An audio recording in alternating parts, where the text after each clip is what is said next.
The topic is the art of personal discipline. The art of personal discipline. And I say we have a sub theme, which is a journey towards spiritual and personal success. Because um, in the end, what's the essence of trying to be disciplined? So we're actually trying to get our personal success. And then, of course, our primary goal is the spiritual success. But before we go on, I hope you all have your phones close by, your tablets, whatever you're using, because I just want to give us a bit of a teaser this morning. Hands on deck. We have exactly 1 minute, 30 seconds to find all the differences in the picture here. Your time starts now.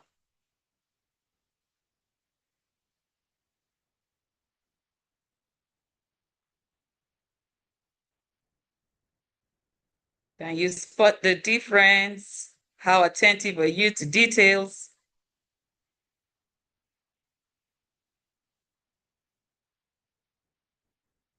Okay.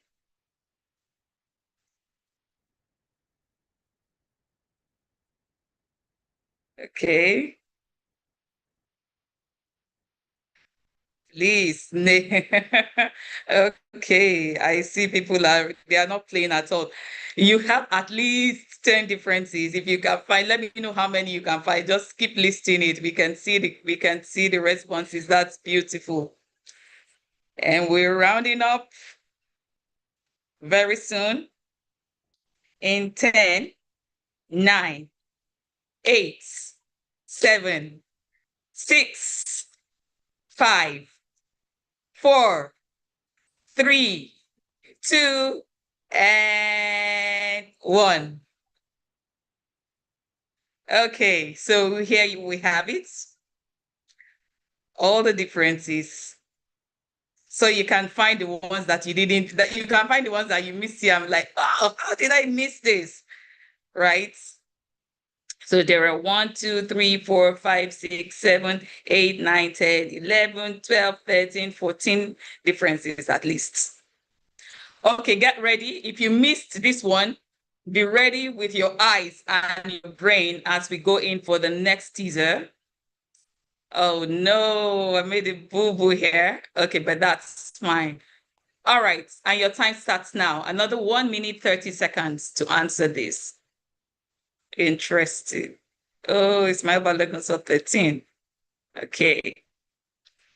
The second picture is up. 1 minute, 30 seconds.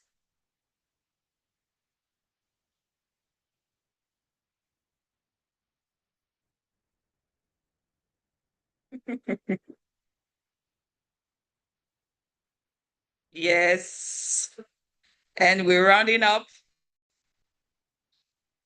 in 10, 9, 8, 7, 6, 5, 4, 3, 2, 1. Yes, Micah, Nigeria. I'm not even going to give it to you. You saw 13. Okay, and then yes, look at the differences we have. We have 1, 2, 3, 4, 5, 6, 7, 8, 9, 10, 11, 12, 13, 14, and 15 differences. So if you got at least, my kind of says it's not 13, Barakallah, thank you very much for your time. I hope that this day. And yes, a topic is a journey towards spiritual and personal success. And by saying that, I'm sorry, I think I'm missing. Okay, sorry. Okay, so so let's just proceed, right?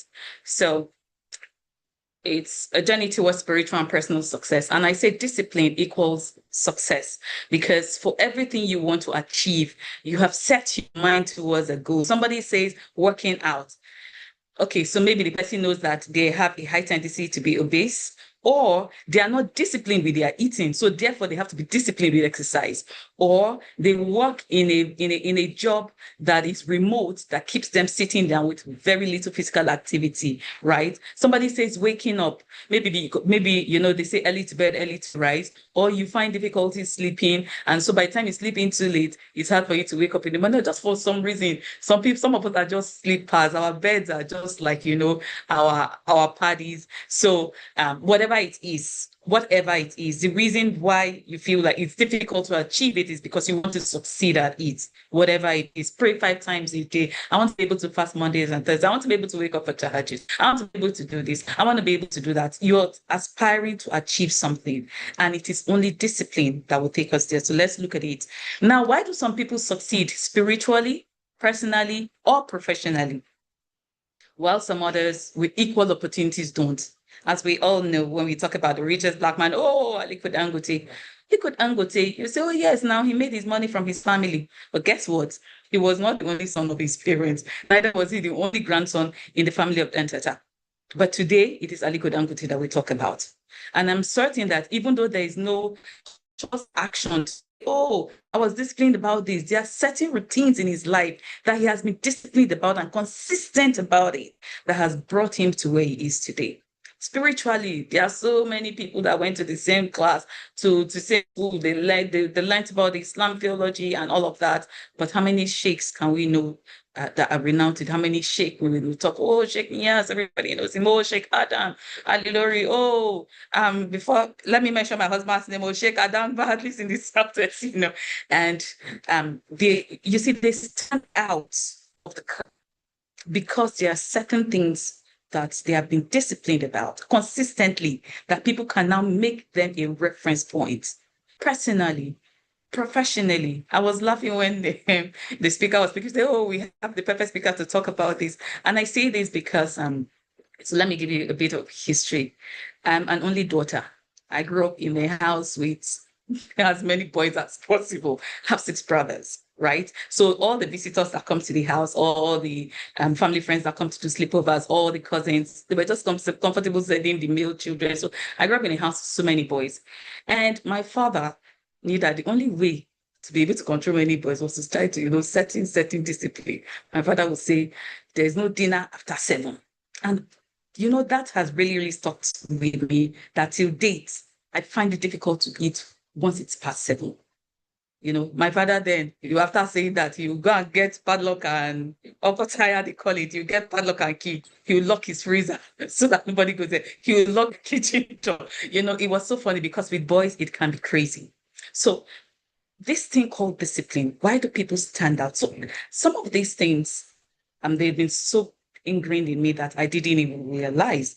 And then, of course, when you go on in life, you continue doing, people just realize that, oh, this person is so disciplined. Oh, and then it transcends everything that you do in your speech, in your communication, in the way you do your work, in the way you present your work. I remember when I got a political appointment in Apapa local government, and I showed up in the office, one day,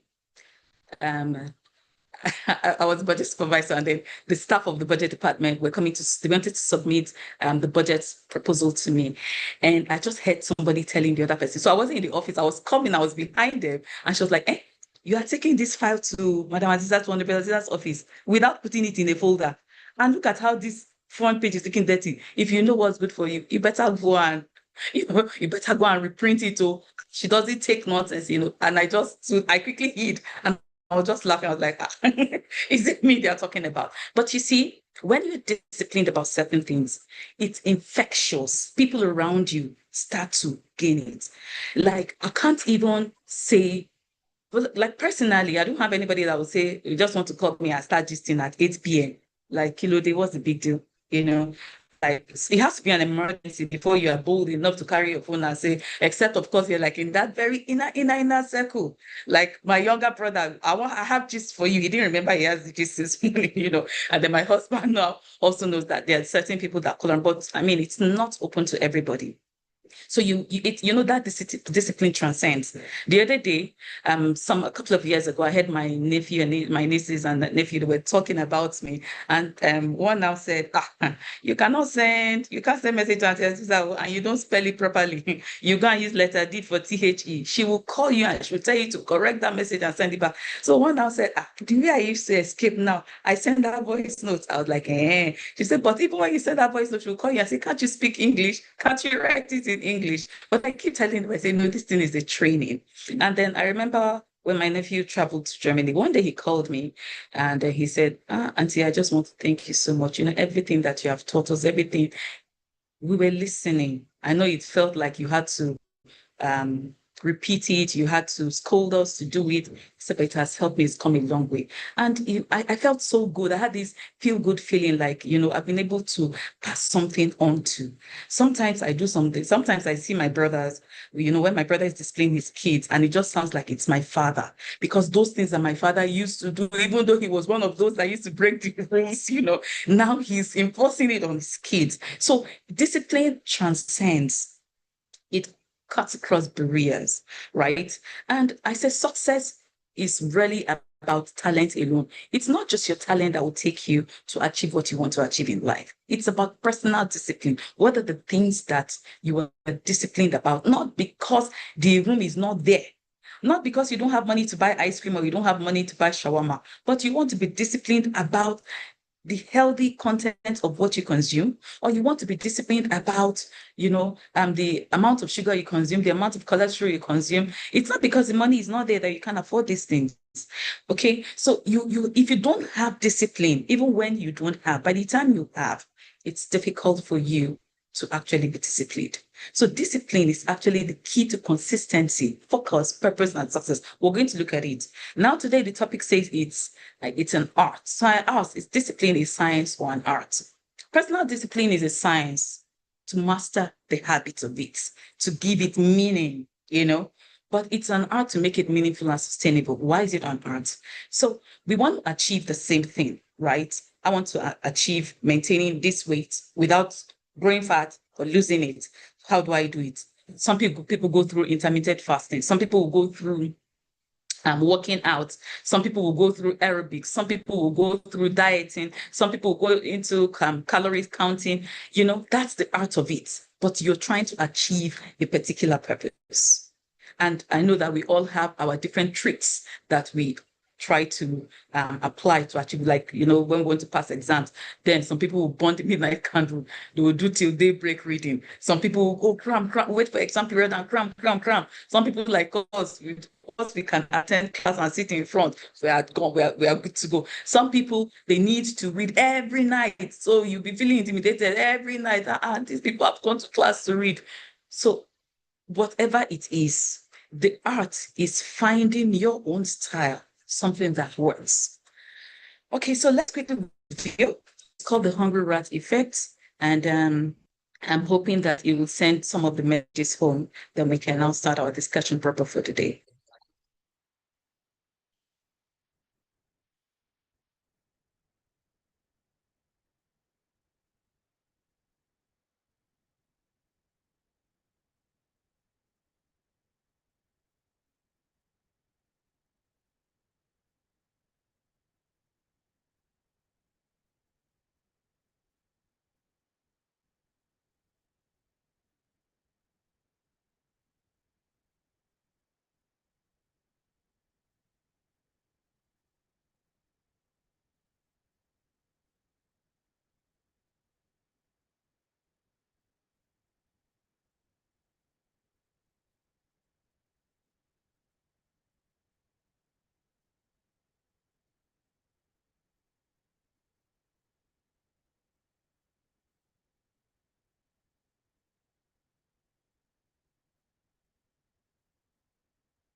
Okay.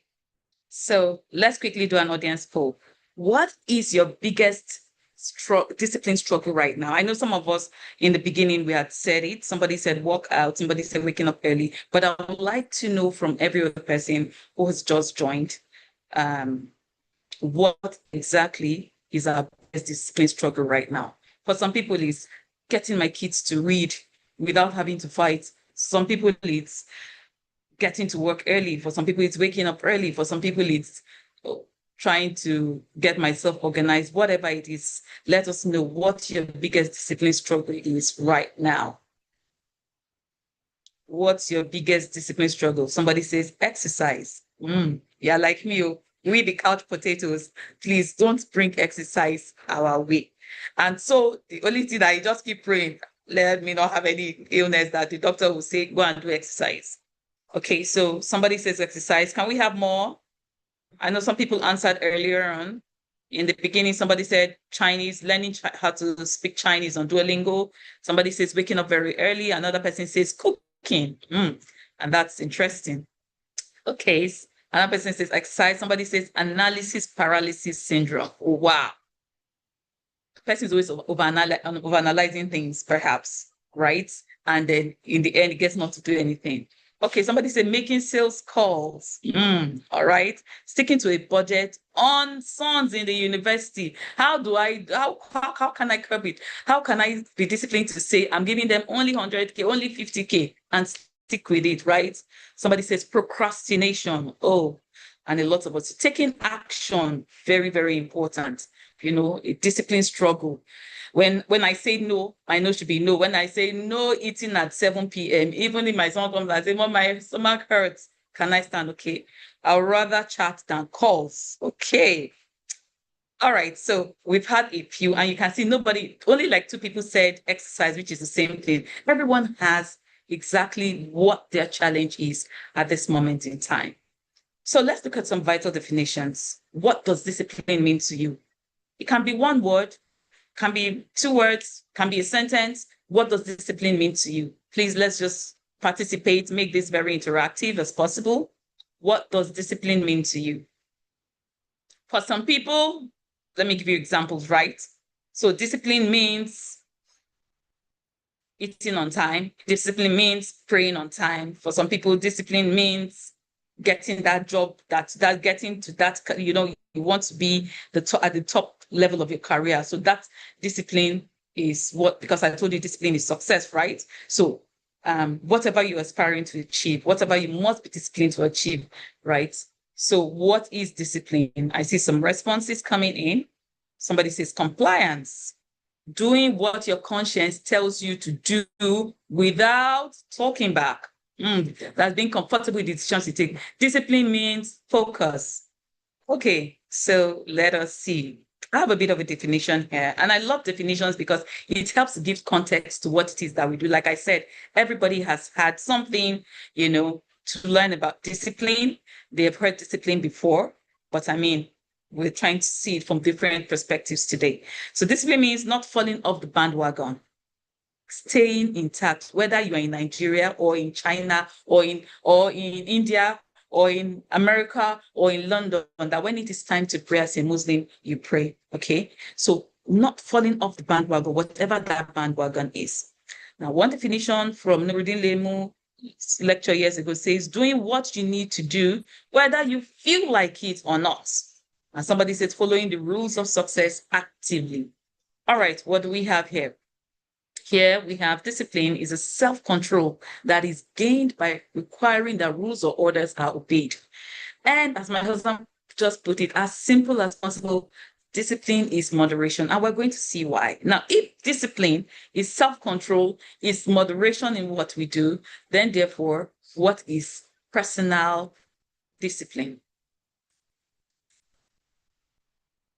So again, what is personal discipline? So we've said what discipline is. So what does it mean to make it a personal thing? No, this is personal to me. So therefore, what is personal discipline?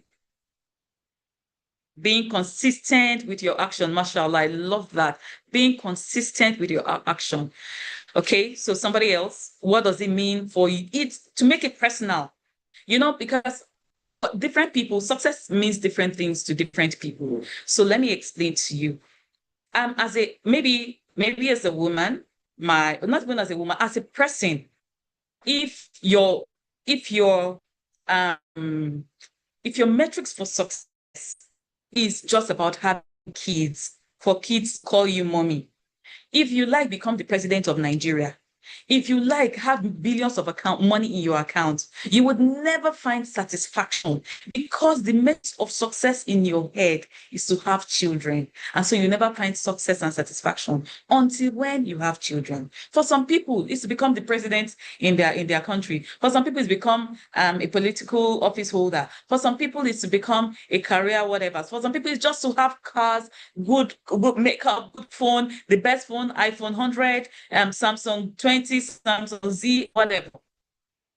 So people have different things, metrics for success. And that is why you cannot copy and paste somebody else's success.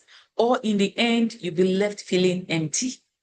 So if your success metrics is, for example, to be married and have a good, moral, upright home, there's this picture you paint in your head for success, and nobody can take that away from you. So if that's your picture for success, until you have achieved that picture in your mind's eye, there is nothing you want to achieve that will make you feel successful.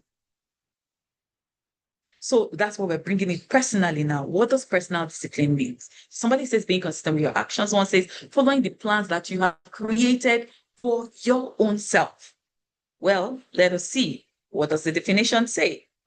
The ability to control your impulses, those actions, those emotions, those actions, those emotions, those habits. I can't help it. It's my habit. I can't help it. I was feeling sad. No, I didn't mean to do it. It was a reflex action. Your ability to control it, stay consistent with it, and align it, with your personal values. That is personal discipline. Therefore, what is success? So we've talked about it. I'll just go straight to the point. It's the achievement of your desired goals, aims, or a defined range of expectations. And that expectation is what is within you. Nobody can define success for you. And that's why I'm saying that you'll be wondering that this person seems to have everything he has in the world. She's rich, she's pretty. Why then is she still not satisfied? Why is she still dissatisfied in her marriage? Her husband has provided everything for her. Why is he still so dissatisfied? He's had all A's, he has done this, he has achieved this, he has achieved that. But you see that there's something that has not been satisfied because that person's personal metrics for success have been met. Okay. May Allah help us to achieve all our personal successes. Now, before we talk about discipline, all the Torah about discipline, let us look at what discipline is not. Discipline is not punishment. When your child does something wrong and you are punishing him, that is not discipline. No, they are two different things. Punishment is a consequence of an action. Discipline is a path to personal freedom, personal success. It's totally different. When you punish somebody for an action, that's not, I'm disciplining that child. I know Nigerians would like to say that a lot. That's not disciplining, that's punishment. And discipline is different. Discipline has purpose. Discipline has focus. Discipline is for you to succeed. Whereas punishment can enhance the discipline, can enhance for you to be disciplined, but punishment is not discipline. Okay. Somebody had said it earlier, discipline is not perfection.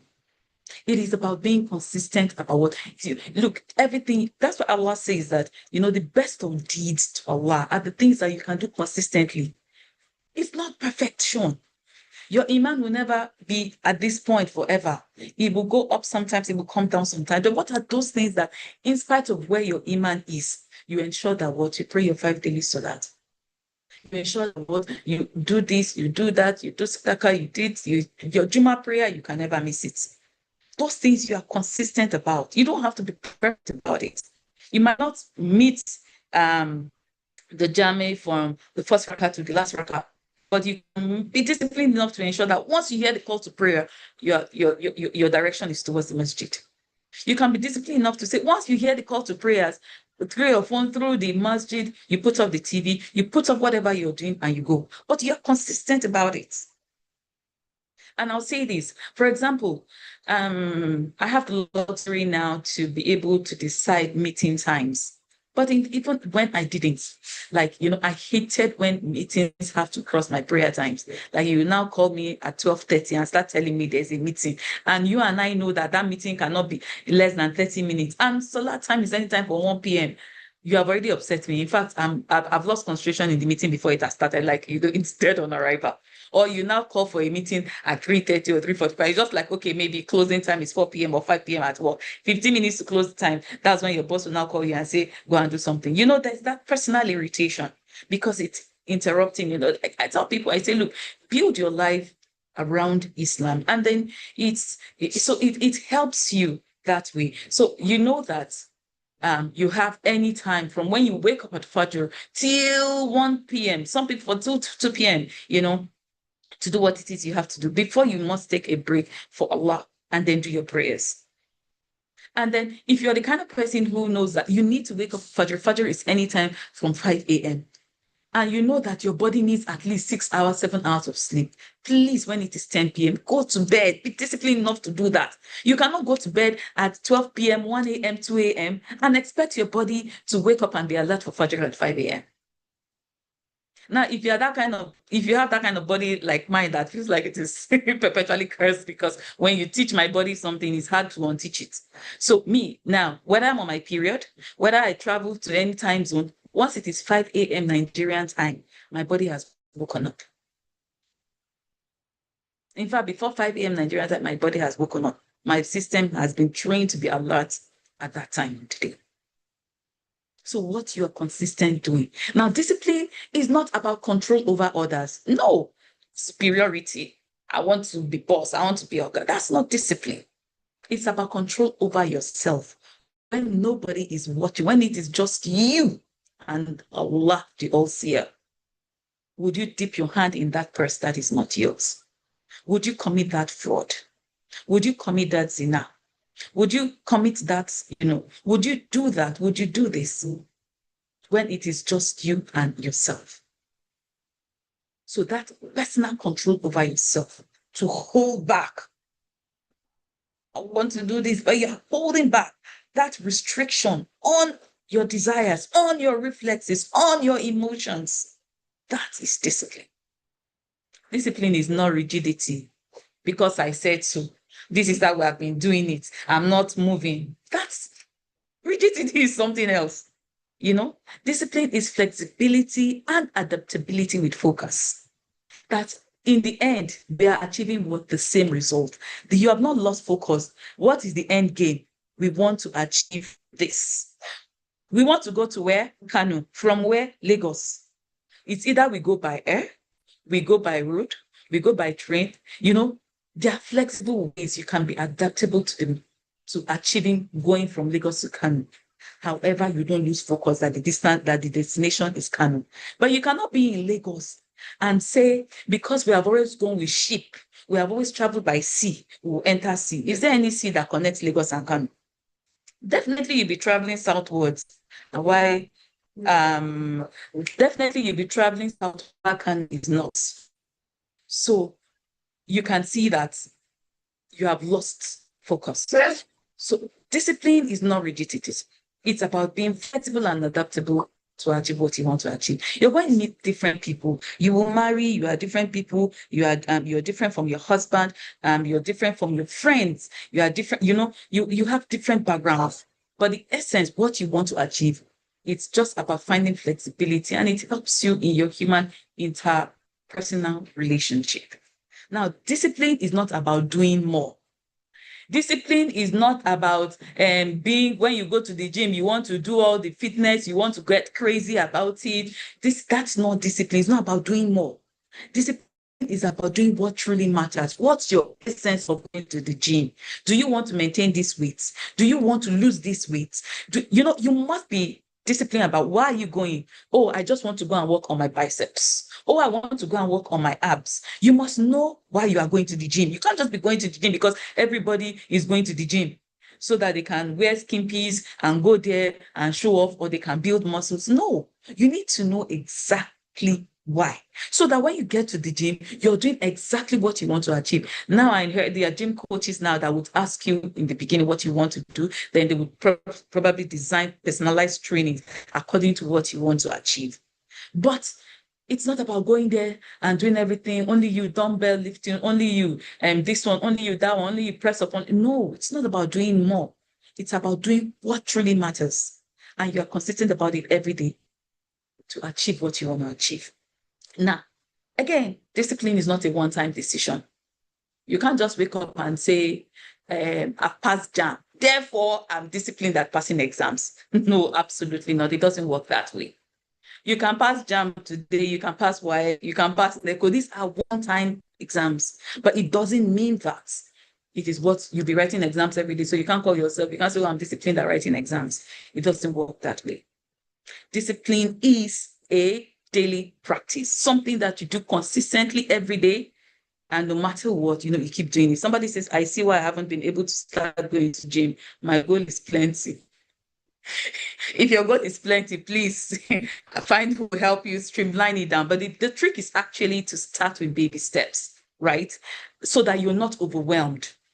Because when you start with the big steps, you're already tired on day one. Nothing will push you there day two. But when you start with the little steps, what are the baby steps? Okay, at home, I will just walk in 5 minutes from here to the masjid, or from here around my compound. Just start. If 5 minutes is too much, me, I know you, you know me, we know each other. So if 5 minutes is too much, start like me, 2 minutes. Just tell yourself, I just want to be doing my legs like this. When your body gets to doing your leg like that, and it feels like I've achieved now. It's not doing like you give it another thing. You now add, besides just stretching your leg, you now go to stretching your body. You now go stretching your body. Before you know, your body's accustomed to stretching your body. It even feels like stretching your body is too easy. Then you give it what? Another milestone. So you have to take baby steps to achieve the big picture of success. But when you say, oh, my goals are too much, that's why I can't start this, because you have overwhelmed yourself with too many things to achieve. Start with the baby steps. You want to work on your abs, start with abs. You want to work on your biceps, start with biceps. You want to work on just start by being fit, so that when you walk up a flight of 20 staircase, you are not panting and breathing. Work on that.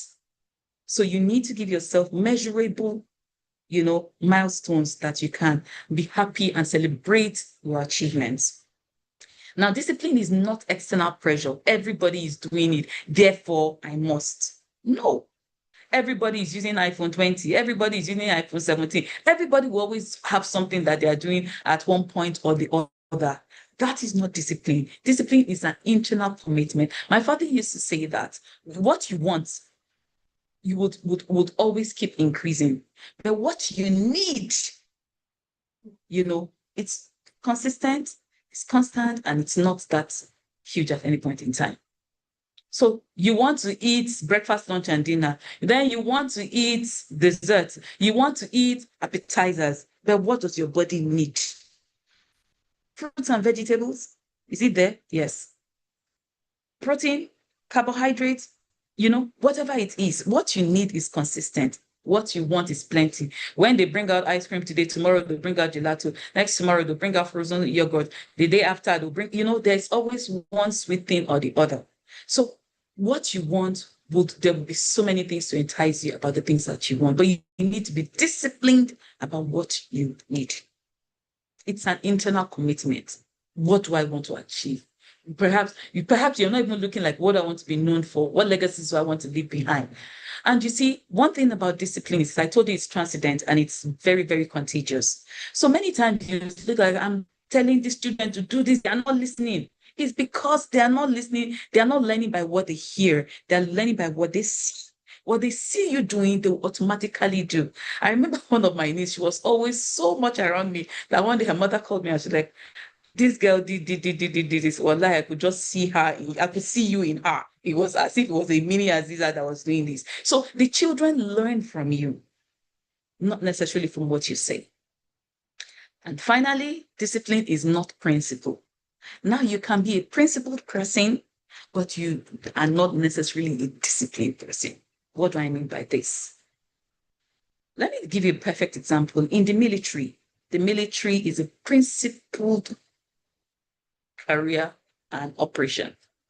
Everybody who goes into the military knows that you can't wear your uniform crumpled or dirty if you are in the Navy and you're if you're in Air Force and you're wearing white, or you're in the Navy, you're wearing white. You can't be looking shabby now. Everybody knows that. So your dressing must look neat, iron and consistent. Rain or sunshine, morning or night, whatever, fall or winter or whatever, you look the same. That is a principle about the military. They train them. There are certain things that you see that looks like discipline, but they are not necessarily discipline. So they have been trained on certain things, but the discipline to retain it. Now you see that when they have become generals, the levels of generals, then you see their pot belly come, because there is no more discipline to what consistently exercise every day. Those who retain it, you won't see those pot bellies anymore. So they might be disciplined enough to do exercise every day, but then you find out that they don't have discipline in their personal character. So you see a soldier, everywhere he goes to, he has a baby mama there, and he has left behind a bastard child. So again, discipline is not principle. You can be a principled person, and you can be a principled person and you don't necessarily have to be disciplined. But being principled makes it easy to be a disciplined person. But you can be disciplined and not principled, and you can be principled and not disciplined. But discipline is knowing the meaning why. You see, principles are like in the military, a regimented action. So this is why you now find that you say, this person, in spite that he's the son of an alpha, the son of a pastor, ended up a club doing what have you not, or ended up doing this. That's because they learned the regiments and the principles without understanding the meaning why. Oh, she's the son or the daughter of a malam, and then she now ended up being a prostitute, or she reverted to Christ, or she converted to Christianity.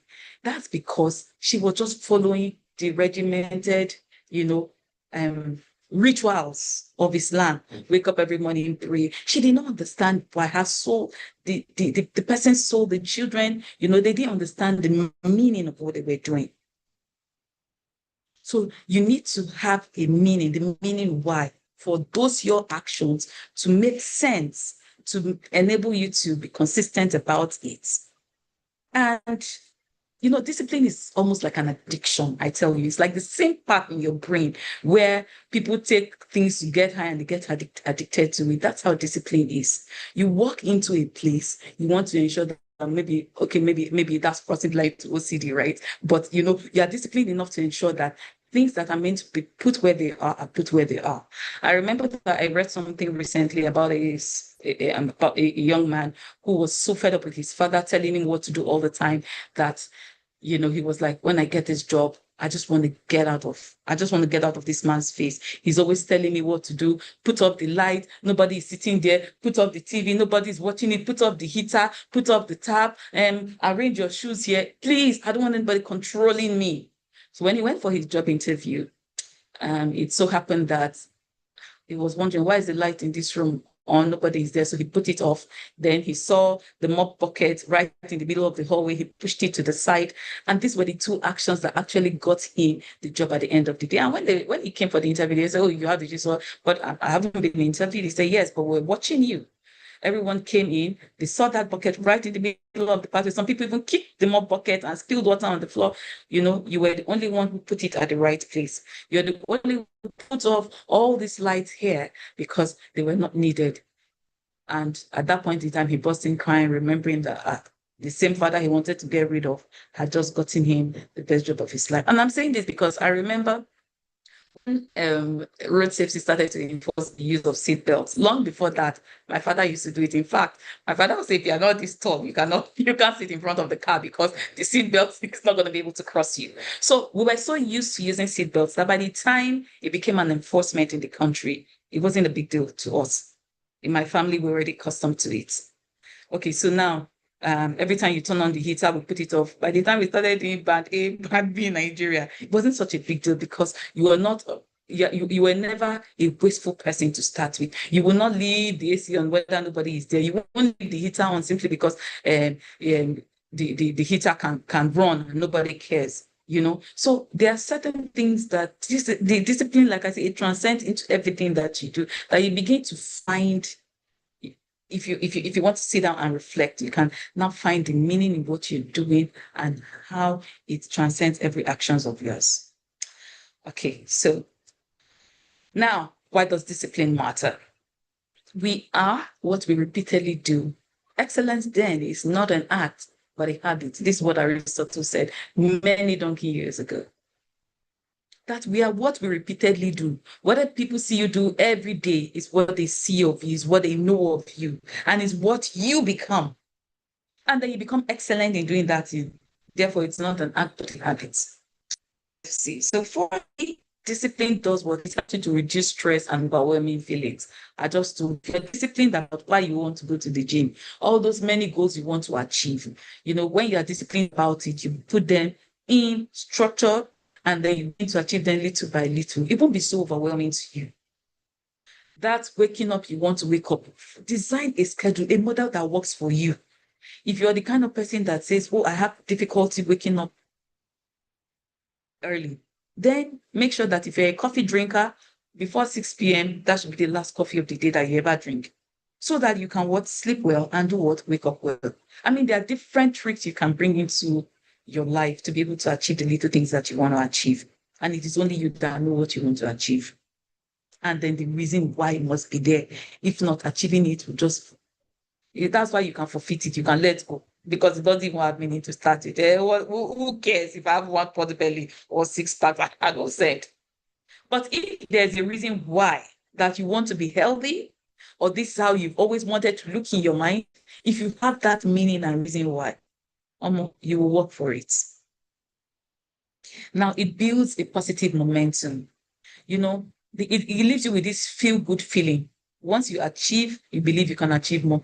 That feeling as a teenager when you think that, the world is at your foot, you can achieve anything. The resilience is there. The grit is there. That feel-good feeling. After all, I sat down on one sitting, passed job, got 7 A's in WAEC.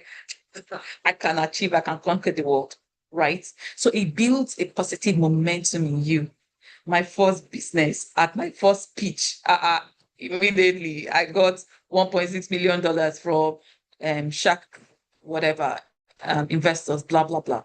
It gives you a positive momentum because when you achieve success on little things, it gives you the feel good, that positive momentum that you can achieve more. And it is discipline that takes you there. It increases your focus and productivity. So you now realize that it's the same 24 hours that we have, the same 24 hours that this same Dangote is making billions of dollars. That's the same 24 hours that some of us will not be able to make 1 million naira. Some of us are able to make 100 naira. So it increases your focus on productivity because it now makes you you're targeted about what it is you want to achieve. Can you hear me? It helps you bring a targeted focus on what you want to achieve. And therefore, when you achieve it, you are productive, you want to do more. So it increases your focus and increases your productivity. It increases your foundation for personal growth and fulfillment. So when you can do it, why not try this? Like I told you, if you have achieved this, then you push yourself and say, why not this? Why not this? That's the ambition that comes. And so for each time and each step and each milestone that you have conquered, you feel that fulfilled. That's the good feel good feeling that comes with it. You are fulfilled.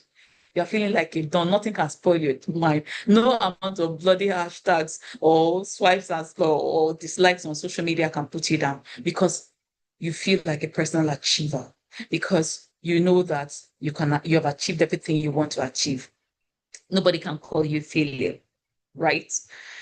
That's what discipline does. It even disciplines the way that your mind works, the way you think. Some of us, we are negative self-talkers, and that negative self-talk destroys us. But discipline is when your discipline is much, it controls how you think. When you start going into the negative, tell yourself, don't go there. I bet that's negative talk. I don't have time for that. You come back to positively talking to yourself. So there's also discipline in your thoughts. And therefore, it strengthens your character and your relationship. I know that one in the beginning, like I used to have this fight with my husband. In the beginning, when he was toasting me, he'll be calling every morning, every day, he'll be checking up on you. Then you now get married. One day, you now wake up, you now say, something is important, I'm looking, I've not checked. So I'm now going to say, hey, so yeah, you cannot call me this morning. That discipline to ensure that you are consistent about what it is that you do. Every morning you wake up, you check on that person. It only builds that relationship within you. A day has passed, 2 days have passed. I've not heard from Mariam. I've not heard from Salma. I've not heard from Aisha. I've not heard from Fatima. I'll check and say, what's up? So it's also, like I said, it builds the relationship. It also helps your children to mirror your actions without even saying too much. And then people wondering, how did she achieve it? Her kids are so well-mannered. But because they can see the consistency in your actions. Okay. Somebody says a sense of accomplishment secretes serotonin and dopamine in you, which pushes you to continue once you see the results of your action. So yes, those are your feel-good hormones, your serotonin and your dopamine. And that's why the dopamine is down, depression sets in. But then, like I said, it strengthens your character because once you're disciplined about one thing, you want to be disciplined about every other thing. Everybody knows you for. Okay, so like I said, you're disciplined even in your chats, you're disciplined in your communication, you're disciplined at what time to even contact people and communicate with them. Then you are disciplined in the way you type, in the way you do. Look, like I said, it transcends everything that you do. So it only strengthens your character and your relationships. And finally, it creates mental clarity and peace. So when you have that dopamine and serotonin, the feel-good hormones in you, man, you're at peace with yourself. The world, World War II can be happening outside, and then, in your mind, you're at peace. Sometimes, you are going out and you say, well, Allah, I'm at peace. I'm ready to come to you at any time of the day. Because once you have done everything, once you feel you have achieved what it is you're supposed to achieve, once you have done what is expected of you, your duties, once I've prayed, Allah, you say, pray 5 times a day. I've prayed, I've done Jummah, I've done Sadaqah, I've done Hajj. You say, yeah, Allah, I'm ready to be called back. I've done all that you have asked of me. So it gives you that peace. It gives you a mental clarity of what it is you want to achieve and when you want to achieve it. So, discipline helps you live intentionally, not reactively. It's not when something happens, you now remember. It's not when you have grown fat or when the doctor has said you have heart problem that you want to start exercise. No, it's that be disciplined about what you consume daily. So even when you are 65, you go to the hospital, the doctor will be like, what have you been doing with your life? Look at how healthy you are. Look at how good your heart is.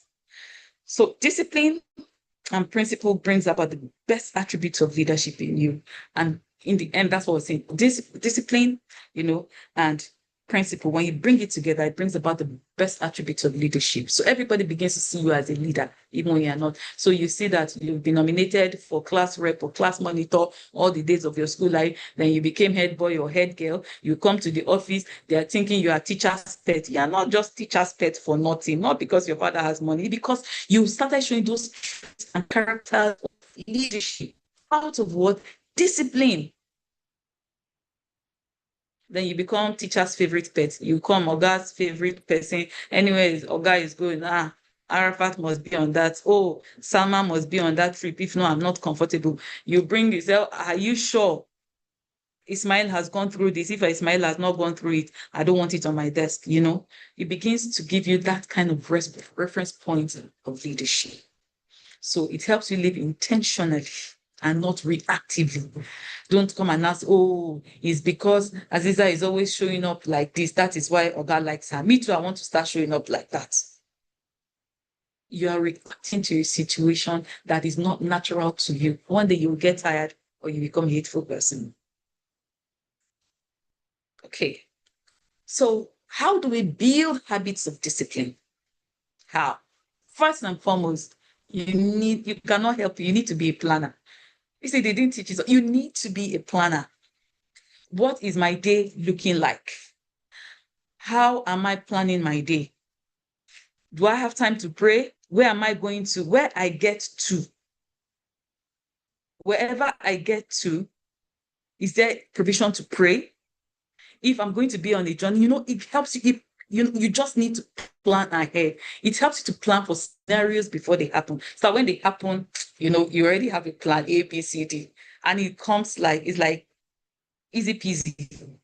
People see you living life like, oh, as if it's not such a hard deal, it's not such a big deal. It's because you have planned, because you have thought of the scenarios, you have thought of, if there is no car, I will enter Okada. If there is no Okada, I will trek from here to here. You have planned ahead.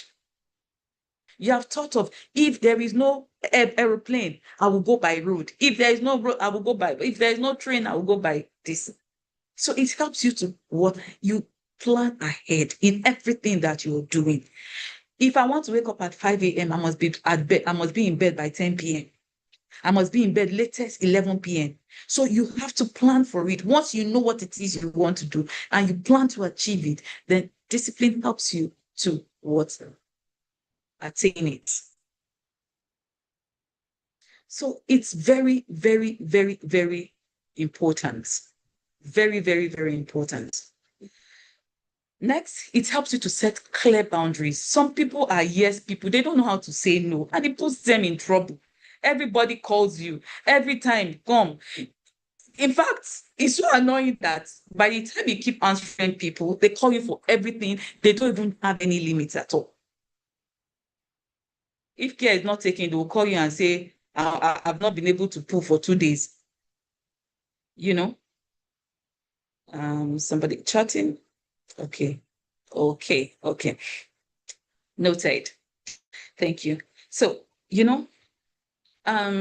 helps you set clear boundaries. You know when to say no. Do you have to this? I'm sorry, I'm not available. I mean, you don't have to come out and say the actual hard no, but there are different many ways you can decline. So it helps you to set for yourself. It helps you to set boundaries in your career. It helps you to set boundaries in your relationship with everybody. Everybody knows that this is this. You are friend. You are not spouse. You are spouse. You are not Oga. So it helps you to set boundaries in everything that you're doing, in your relationship, in your workspace, in your career, in your life, in everything you're doing. It helps you to set clear boundaries. It helps you to manage your time wisely. In the end, you just realize that, oh, you mean I can achieve more in 24 hours? And I used to think that 8 hours was not enough. But because you have not been able to put everything in nitty-gritty details, you now find that there's extra space and extra time to do. So it helps you manage your time wisely. So when you manage your time wisely, you become much more disciplined. You know that if it's not time to open that phone of yours to start responding to chats, simply because you can, and it's time to read your book, discipline helps you to keep it down. If it's not time to watch TV, no matter what is airing on DSTV, you will not watch it. So, managing your time wisely. Practicing mindfulness, staying present in the conversation.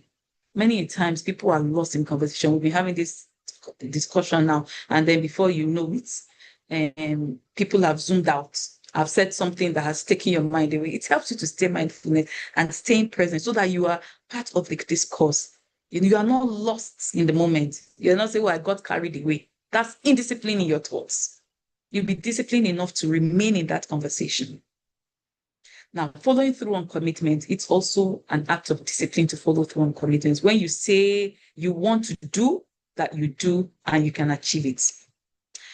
And of course, resting intentionally. Resting is very important. Recently in Harvard, they started taking naps and siesta and sleep as a full course of study to ensure that, to know that that's one of the building blocks to success.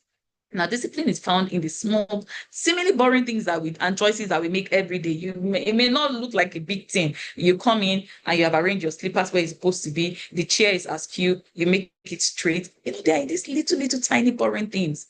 You put things at the right place where they are supposed to be. When you see things place where they are not supposed to be, you correct it. Those little, tiny things are what makes you disciplined. So it helps. So building this habit of discipline, it helps you to know who you are and it helps you to know your limits. Literally, in anything that you do, whatever you are, even when you are watching something, you are disciplined enough to know that it's just for entertainment, what you want to take, and you don't take it and start reflecting on your own life. So that's also discipline of your thoughts. It encourages growth and, of course, learning and by learning and emulation. And this brings us to the next, meaning over milestones. I say this because this is very, very important. Now, success isn't just about ticking off goals. On LinkedIn, about a couple of weeks ago, or about a month ago, a mother came lamenting about her daughter who had gone to write common entrance exams. And her daughter is barely 10 years of age. And the invigilator came in with four for children that are between the ages of 9 to 11 for an external examination. And she wept. She said, what are we teaching our children?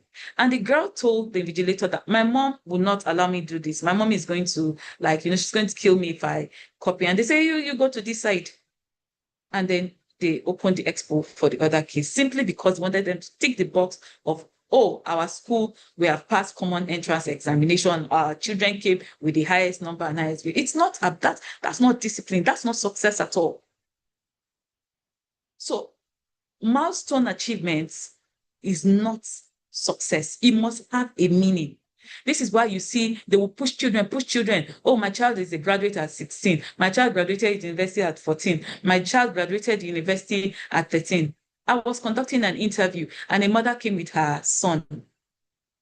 The boy is 20. He's a graduate, yes. But because she did not trust him, she still has to mother him, even as a bachelor's degree holder. And I told her, I said, so now that you are following him to the interview, if he gets the job, you'll be following him every day, or you be one, because he's going to be answering to two organs. He's answering to you and he's answering to his boss in the office. So I told her, I said, please allow this child to go on. So he has achieved, but he has not developed. He's 20, but he still has the mind of like a 15 because he has kept setting developmental milestones. There was no meaning. He just wanted to pass exams and get BSc degree. So you must have meaning over milestones. Focus on creating meaning, making an impact, and aligning it with your values. It's not about how fast, how quick. It's about how well, the quality in it. It's not about my child graduated primary school at 7, at 6, at 5. So what? My child graduated secondary school at 13, at 12, and that child is probably still bedwetting. So, can a big deal. So it's not about just ticking boxes. Success without fulfillment feels empty. So you see a musical artist, a Hollywood star that has achieved the high, they are the prime of their career, then they commit suicide. The success felt empty. Did they achieve it the right way?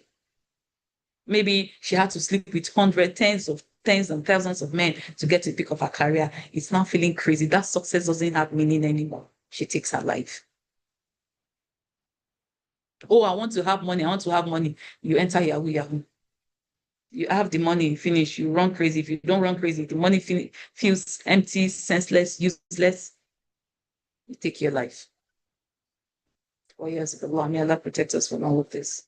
True success feels good because it aligns with who you want to become, who you see in your mind's eye. Okay, so I think now we'll take a slight break for another teaser. Are we ready? To keep our minds alert, to pay attention to details. That's a discipline in its own right. Set, go. We have exactly 1 minute, 30 seconds. Spot the difference. Spot the difference.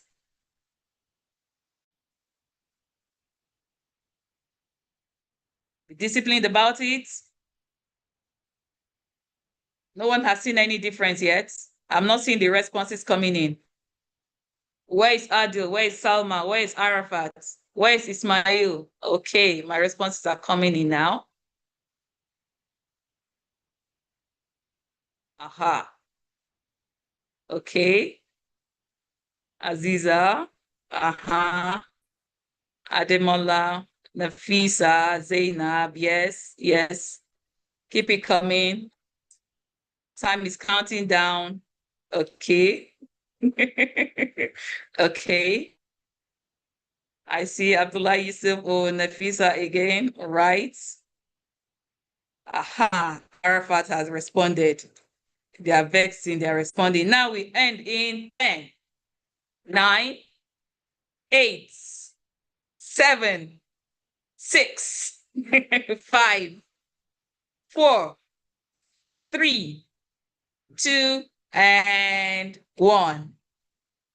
Okay, so let's see how many of us got 1. Yes, 215, 2, 3, 4, 5, 6, 7, 8, 9, 10, 11, 12, 13, and 14. Okay, get ready for the next one. Ready, set, and your time starts now. Spot the difference.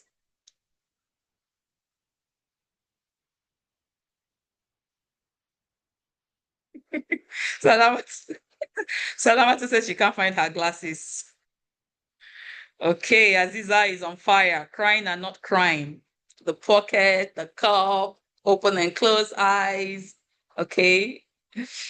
Yes, Latif, crying and not crying. Blank screen and not, red lips. Okay.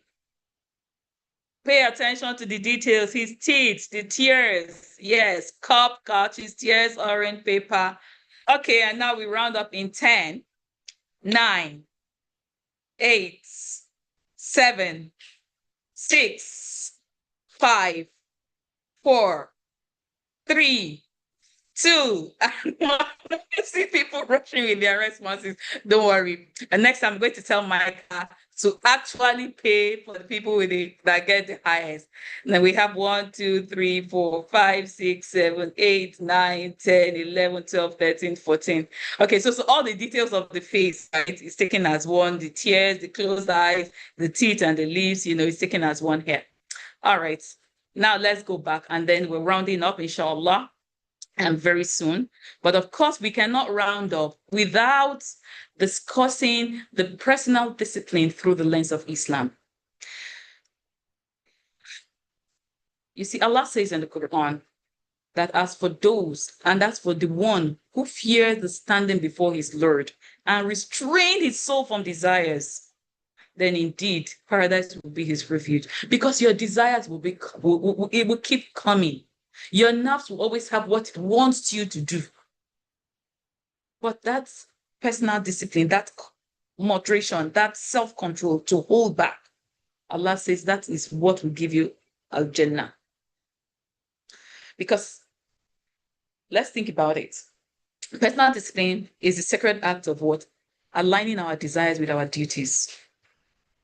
So if your duty is to be a good wife, if your duty is to be a child, be a good child. If your duty is to be a husband, be a good husband. If your duty is to be a wife, be a good wife. Whatever it is you have to do. If your duty at work is to be an employee who does the right things, you've been given your job functions, please do it well. And whatever your desire is not to do it. That's why somebody, what do you want to do? I don't feel like doing it, but I have to do. You control and align your desire with what it is that you have to do. My mother would say that love what you do, do what you love. No, if you cannot do what you love, then love what it is that you do. Aligning our daily choices with our divine purpose. Everything you're doing, it has, everything you're doing, let it be that it is aligned with you being a Muslim. Everything you are doing, let it be aligned with you being a Muslim. You cannot take a decision and say, oh, leave Islam out of it. That's lack of discipline. So in the quiet battle between your nafs and the soul, Personal discipline becomes the bridge between who we are and who we are meant to be.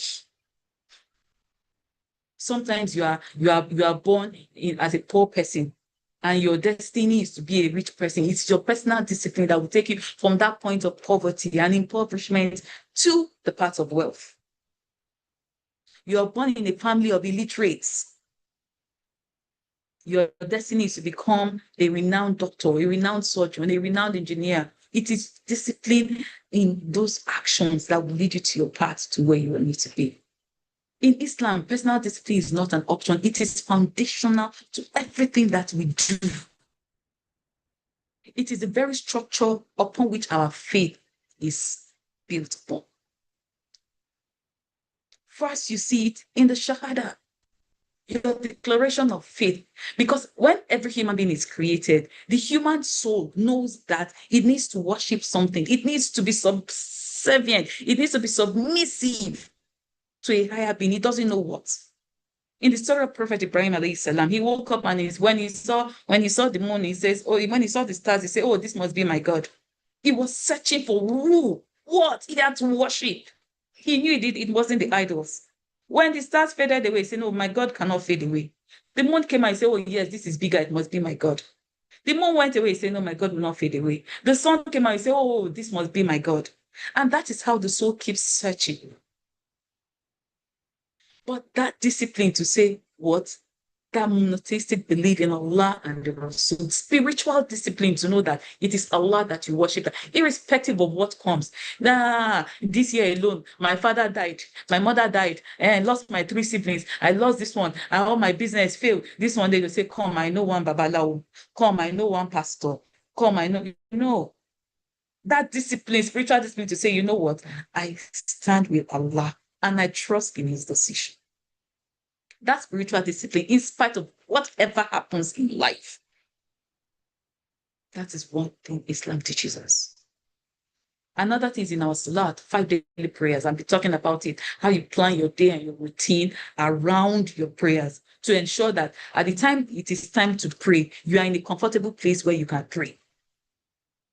Or you are in a place where you can easily just pray and then continue your activities. Or that your activities don't interrupt your prayer times. That time to connect with Allah. It teaches you what? Time management, time discipline. The next discipline is desire discipline. The psalm, fasting, to train our body to obey our soul, to train our body to restrain ourselves from desires. You fast physically, psychologically, mentally, physiologically, and spiritually. In zakah, you learn the financial discipline. Giving that teaches you how to detach from wealth. Is my money, is my own. And Allah says, 2.5%, first and foremost, you must give back. So for every money that is coming in, once your money is getting, your mind is telling you 2.5% of that money is not your money. You financial discipline. Whatever you must buy, you can't touch from 2.5%. If that car you want to buy is going to eat into 2.5% of that you're earning, you shall know that, you must keep it aside, financial discipline. And finally, of course, Hajj, that they must go the physical, emotional, spiritual preparation is an all-encompassing discipline. That's why when people go for Hajj, they come back, it's like you have been born anew. You have gone through all the process, fasting, the spiritual journey, everything, the emotional stress, the physical, everything. And that's why Islam is so beautiful that, the monks in India, when they want to inculcate some sort of discipline before they go to a monastery far away or up in the mountains, they detach themselves from society. You see it among the Chinese when they go for yoga. You see it amongst the priests. They will go to a secluded place. In Islam teaches you that moderation, that you can be in the midst of people and still withhold and uphold your spiritual discipline and every other discipline across the things you have to do in life. Alhamdulillah, ala ni'matil Islam. So what are the enemies of discipline? Firstly, laziness, kasal. Castle, to be lazy. It's the number one enemy of discipline. You cannot seem to find the willpower to make yourself do anything. Even when you are forced, it's with a lot of efforts. That should be your prayer point. May Allah depart us from anything that will make us lazy.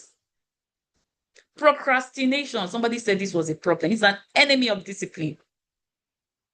I will do it tomorrow. Your alarm will ring. I will snooze it. 5 more minutes, 5 more minutes, 5 more minutes until Fajr is past. Procrastination. What you can do today, why wait till tomorrow? What you can do now, why wait till next time? And the trick about it is that you, most often than not, you might just forget from there henceforth. I want to call my mom. Okay, let me just wait. Let me quickly finish as soon as I'm done. And then before you know, you have forgotten to call. I want to pray. I'm snoozing. Before you know, you have forgotten to pray. I need to submit this application. Everybody is doing it, and I'll do it tomorrow. I'll do it next tomorrow. Deadline will come and pass. But you have not done it. So you must learn that discipline to restrain yourself from whatever it is and push yourself to what you have, what has set out to achieve. So discipline is not your enemy. But another enemy of discipline is instant gratification culture. When we watched that video about the rats and the experiment that was done, the rats who wanted to be fed every time, he was saying that, look, instant gratification culture, and it's a culture that we have come to learn today. Pay me now. I want to know now. That instant gratification is a problem. In the Quran, in the story of Musa and Al-Khidr, we may have learned more. You know, if there was patience when Al-Khidr was breaking the boat, building that broken wall, fixing the boat, you know, if he had been patient enough, we may have learned more. I want to know now. I want to know now. And then we got only 3 lessons from there. Pay me now. Pay me now. I don't want to wait till tomorrow. Pay me now. I don't want the dividends. It's a gross indiscipline. It kills patience. Disconnection from purpose. When you don't know the meaning of what you are doing, it's, you know, it leads to indiscipline, because at any point in time, that habit can be broken. At any point in time, that action can, something will happen and you forget that, you used to wake up at 5 a.m. to pray, because there was no meaning and purpose to it. But if you see it as your Fajr is tied to your success in the dunya and akhirah. If you can see that waking up, you know, many adages will tell you the early bird gets the fattest worm. If you can tie some meaning to why you must wake up for Fajr at 5 a.m., it makes it a lot easier. Think of it like you want to come and achieve while the world is sleeping. You'll be able to wake up for Tahajjud. Think of it that you're looking for that quiet time when not everybody is crying. Oh, I want Allah. They are sleeping.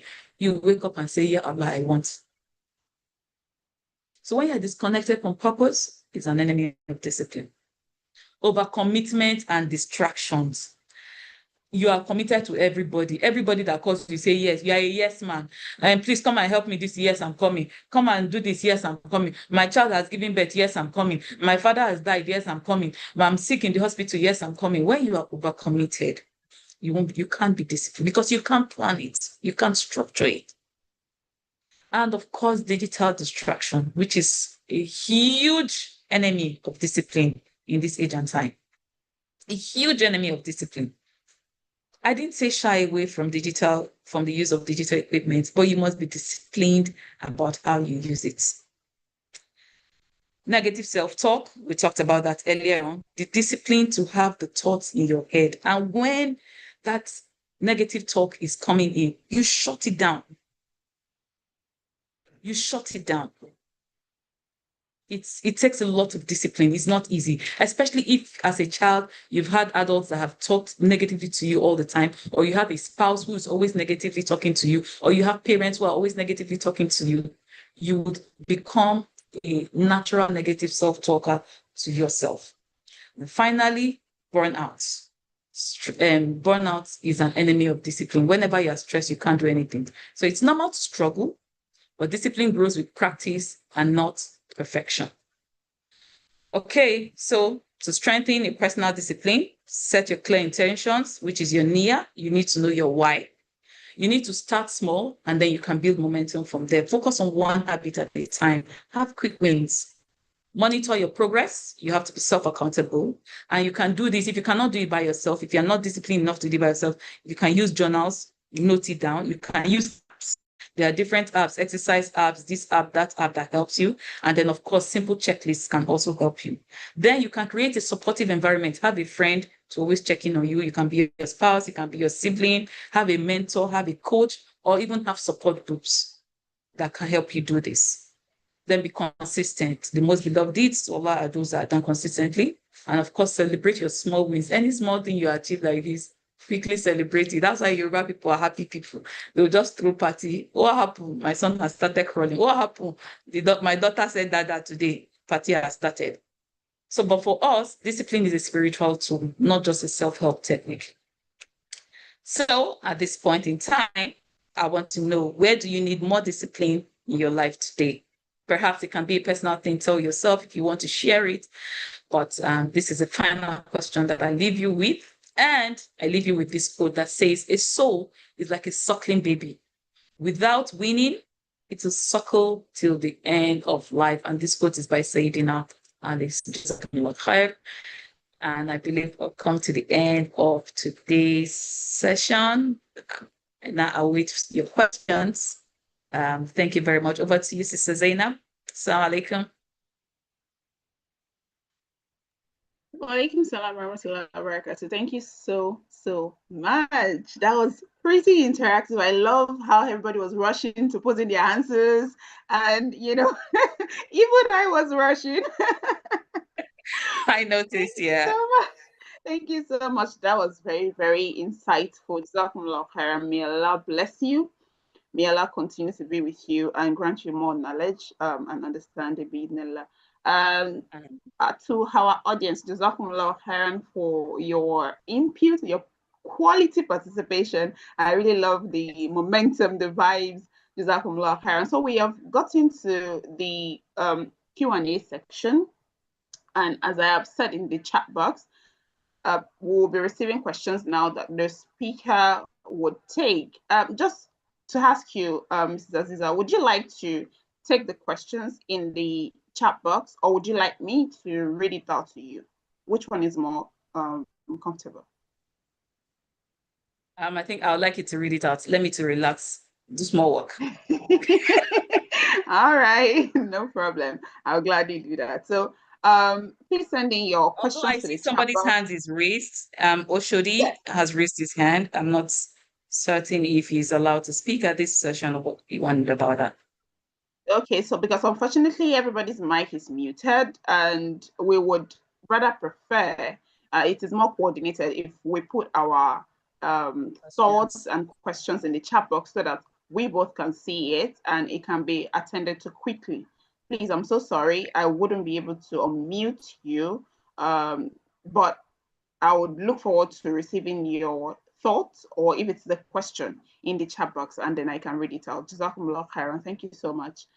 So the first question I see here is, Jazakumullah khairan, ma. Please, how can one achieve discipline to pursue personal goals when one overwhelmed workload at the workspace? Did you get that? Yes, I did. Okay. Yes, I did. So whether at the workplace, but so first, let me even start. You see, when you resume your work on the first day, just like I used the example of when I got my political appointment, everybody's you might not even know people that are watching you, but they're already forming opinions about you at that point in time. If you do not know who you are at that point in time and you do not set your limits, then everybody feels like, oh, we can go and dump on Ismail. We can go and dump on Latif. We can come and dump it on Nafisa. We can come and dump it on Fatima. So this is what happens. When you resume, make sure that you are not going there to please anybody. When you see, sometimes we do it, it's unconscious. We want to please our bosses because we are hoping for some sort of promotion. So we'll be the first to come to work. Work time is 8 a.m. will resume by 7:30 without cause, not because you are avoiding traffic or you went to drop children in school and so you just happen to be there. No, because you want to be a people pleaser. Everybody will jump on you. When it's time to close, it's 5 p.m. to close. You are not disciplined enough to stand up from your desk. You say, okay, you will stay till 6. They'll push more work, you stay till 7. Weekend, Saturday and Sunday, you will come. You are not the CEO. It's very easy to get overwhelmed because, quite honestly, the reward for more work, the reward for hard work, is more work anywhere you go. So you must learn to be disciplined. You must learn to, draw the line. Draw the line in anything that you're doing. It doesn't make you a bad person. It just shows that, maybe, yes, you might not be the most liked person, but people can't detract from the fact that you have done your work well and you are sticking to being disciplined. They will eventually come around it. Everybody knows you when you're coming in, you were given an employment letter. So you going outside of that employment time to satisfy other people's work. And I guarantee you, most often than not, it is that if you're disciplined about delivering, yes, you might have some spillovers outside of office time, but not always. And it will not be perpetual. So that way, you're not feeling overwhelmed all the time. You feel overwhelmed when you are overcommitted or you have taken more than you can chew. So you should learn when to actually create that limits, create that barrier, set it, and be disciplined about it, whoever it is. So I'm not sure where you work. I know that we have tough bosses. We have people who just don't want to be reasonable. But honestly, like I said, if you do your bits, right, you're disciplined about when you come to work, nobody has seen you. You don't have excuses of just cutting off and not showing up at work. You don't take unnecessary off times. You don't have any reasons for people, for your bosses to want to complain about you. They won't have any reason to come and dump on you anyhow. You tell them, no, I'm sorry. No, I'm sorry. No, I'm sorry this. No, I'm sorry that. You just apologize for it, but they know that you are setting your boundaries. They will come around to respect it. But you also have to be disciplined about it, because when they come around to respect it, they will come and beg you. And then you will now be feeling, okay, let me just do it this one time. When you do it one time, you do it again and you do it again, and you come back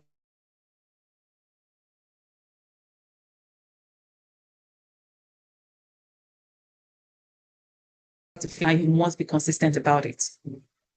Okay, so Zainab, I believe that answers that. Is there another question? Yes, thank you so much. So I'll just jump to the next question that says, please, what tips do you have to make your way back to discipline when burnt out? When burnt out, how do you? Yes, I get that. When burnt out, how do you get back to being disciplined? So first thing about burnout is that your body has taken much more than it can accommodate. What it means is that you're already overwhelmed. Your body is stressed. So the burnout is stress. So it's either mental stress, physical stress, psychological stress, physiological stress, but you have taken more than your carrying capacity. You must step back and relax. We talked about relaxation and sleep being a balance. So you must come back to that balance before you can find your footing again. So when you find that, that's why we have there are some people that since they started working 4 years, 5 years, they will not take a leave because they want to be Oga in the Oga's good books. No, your leave is for a purpose. Embrace it and enjoy it. And if you are on the staff and you cannot take the leave all at once, break it. You take 5 days today, 2 weeks tomorrow, but you need that break. Your body is not a machine. You can't go on like that 24/7, working. That way you're already calling for a burnout. So burnout really is when your body has taken more than its carrying capacity. The only solution is to come back and relax, come back and rest. You must find that spot. Rest, relax, sleep, and then your body feels re-energized to take up, the activities again. Okay, so all right. Next question. Okay, so next question says, when personal discipline clashes with organization culture, how does one resolve it? Beautiful. Now, In fact, one of the essence of this lecture is for you to first identify your personal discipline. And when it clashes with your organizational culture, how do you resolve it? Before I answer this, let me go back to pointing certain things out. In life, there are two critical decisions that makes or breaks the success of any individual: your choice of spouse and your choice of career. You will see a medical doctor who ends up working in the bank simply because the bank is paying hundreds of salaries above above hospitals. Or you see an engineer who is working in a tailoring section, or you see a trained lawyer someone who trained as a lawyer is now working in a school because there is no job. Firstly, if you are working where you have trained to work, right? It means that there is some part of your personal success and discipline that is aligned with that work. One, firstly. Secondly, if it's a place where, for example, you're a Muslim and you go and start working in an alcohol company or a cigarette making company or in a haram company, definitely you will always have issues where your personal discipline is in clash with your organizational culture. Sometimes it doesn't even have to be that. Sometimes it's one of all of these international organizations that don't respect that something called prayer time. Or they will now try to make it seem like, are you the only one? It can be any number of things. Whatever that personal discipline is, that is in clash with your organizational culture, the first thing you should know is that you are in the wrong environment. So if you're there, let's say you are just bidding time for financial satisfaction, which means you have now prioritized that financial satisfaction over all other levels of satisfaction, both your physical, your spiritual. That means you are prioritizing that over all the other levels of satisfaction. For me, and everybody knows it, I've worked in 2 banks. I've had to walk out because at some point in time I felt like it didn't really align with what I wanted to do as a person. It didn't align with my personal discipline. Then I got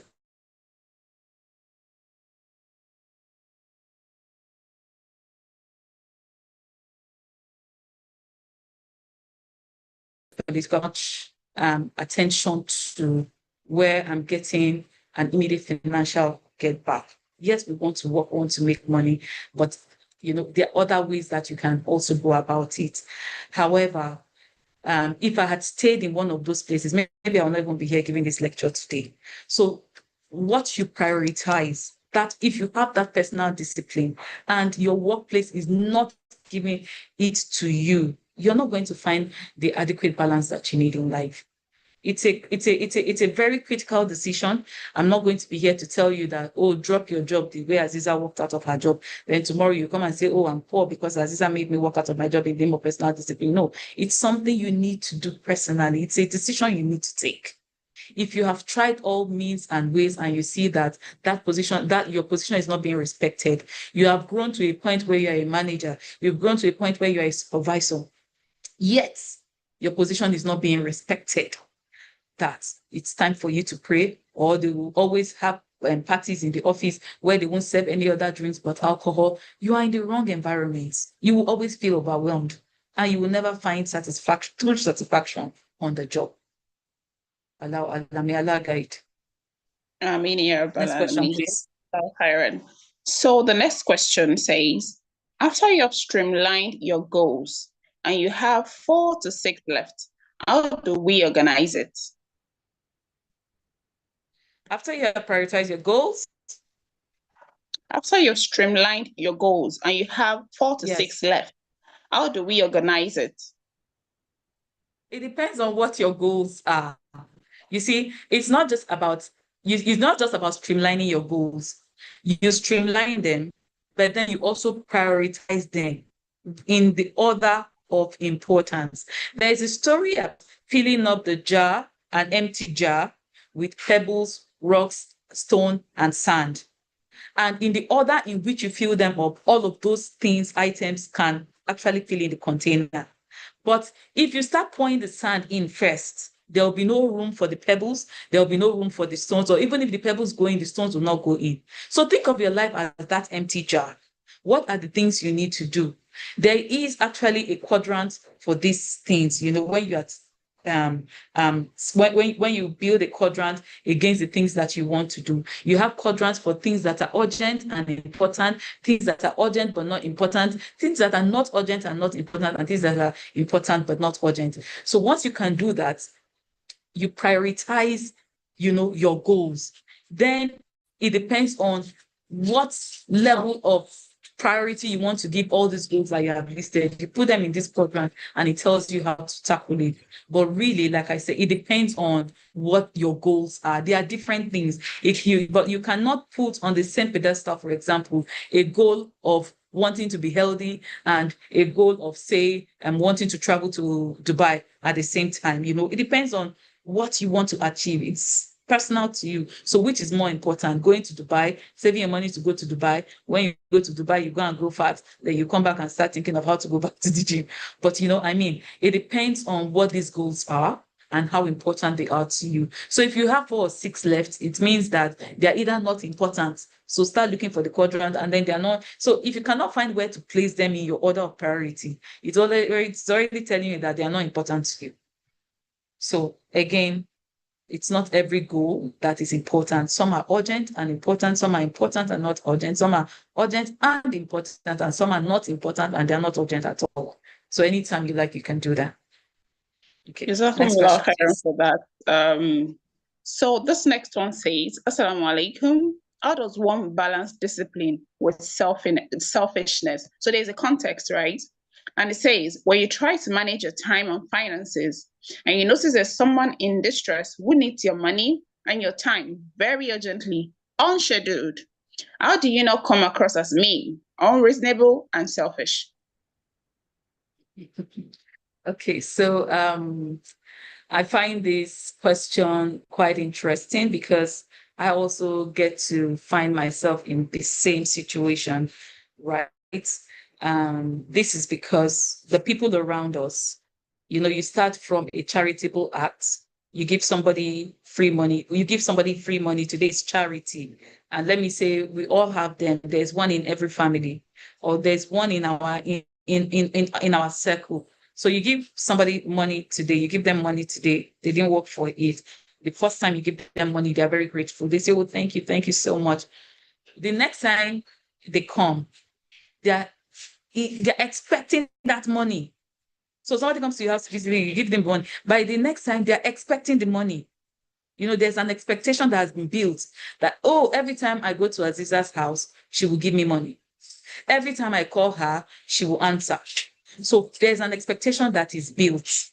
By the third time, it becomes a birthright. There is no gratitude for it. When you give them, they don't even say thank you. When you give them, they don't even say thank you. And then finally, when they cross that path of no gratitude, then they see it as an entitlement. They will even be cursing you and say, look at him. She didn't even give me, as if, no, you are not working for them. So first and foremost, you need to have this at the back of your mind before you bring about that discipline with selfishness. It's not selfishness. Yes, our Dean teaches us about charity. You need to know when it is charity and when it is abuse. There are people that you think it is charity you're giving them, but you're making them more and more dependent. You're making them incapable of doing these things for themselves.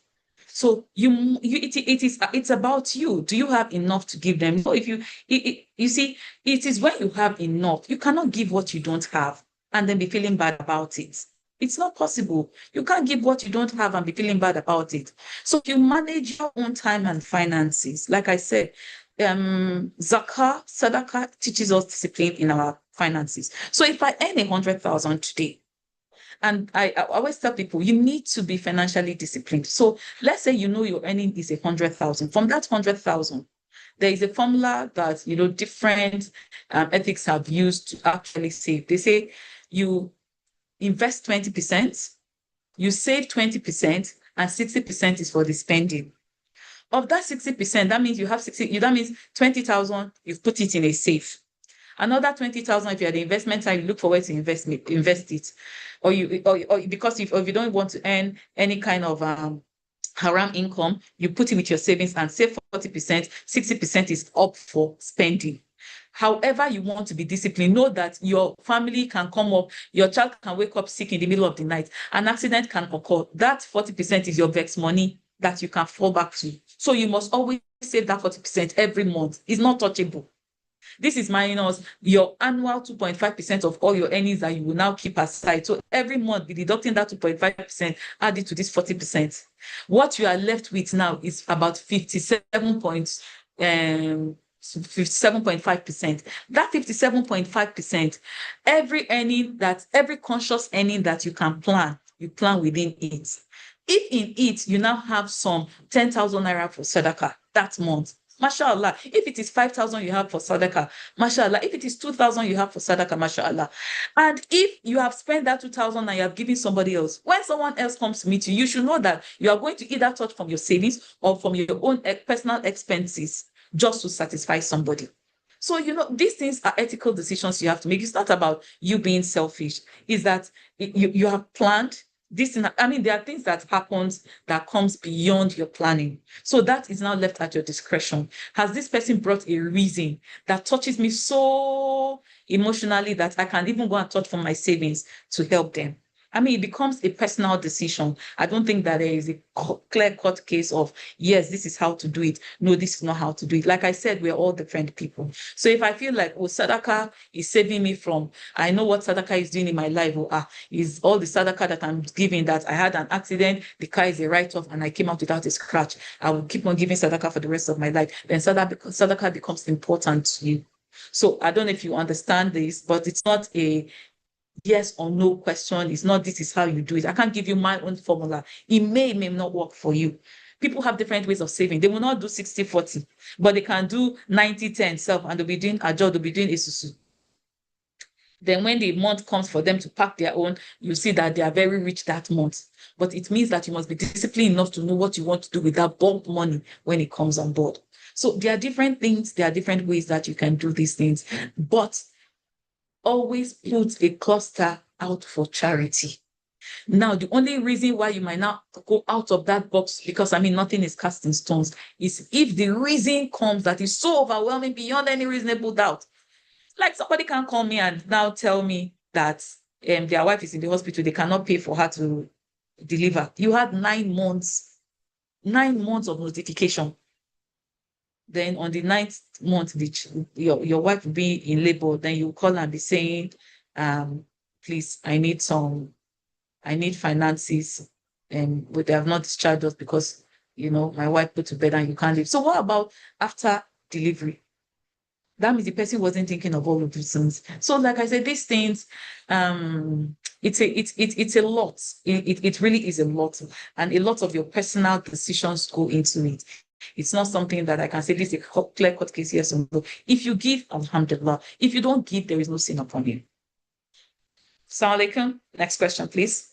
Alaikum salam wa rahmatullahi wa barakatuh. Thank you so much for that answer. Yeah. All right, so from the same person that sent that question, this is the second one. There are workplaces where the indicator for commitment is when you put in extra time and effort.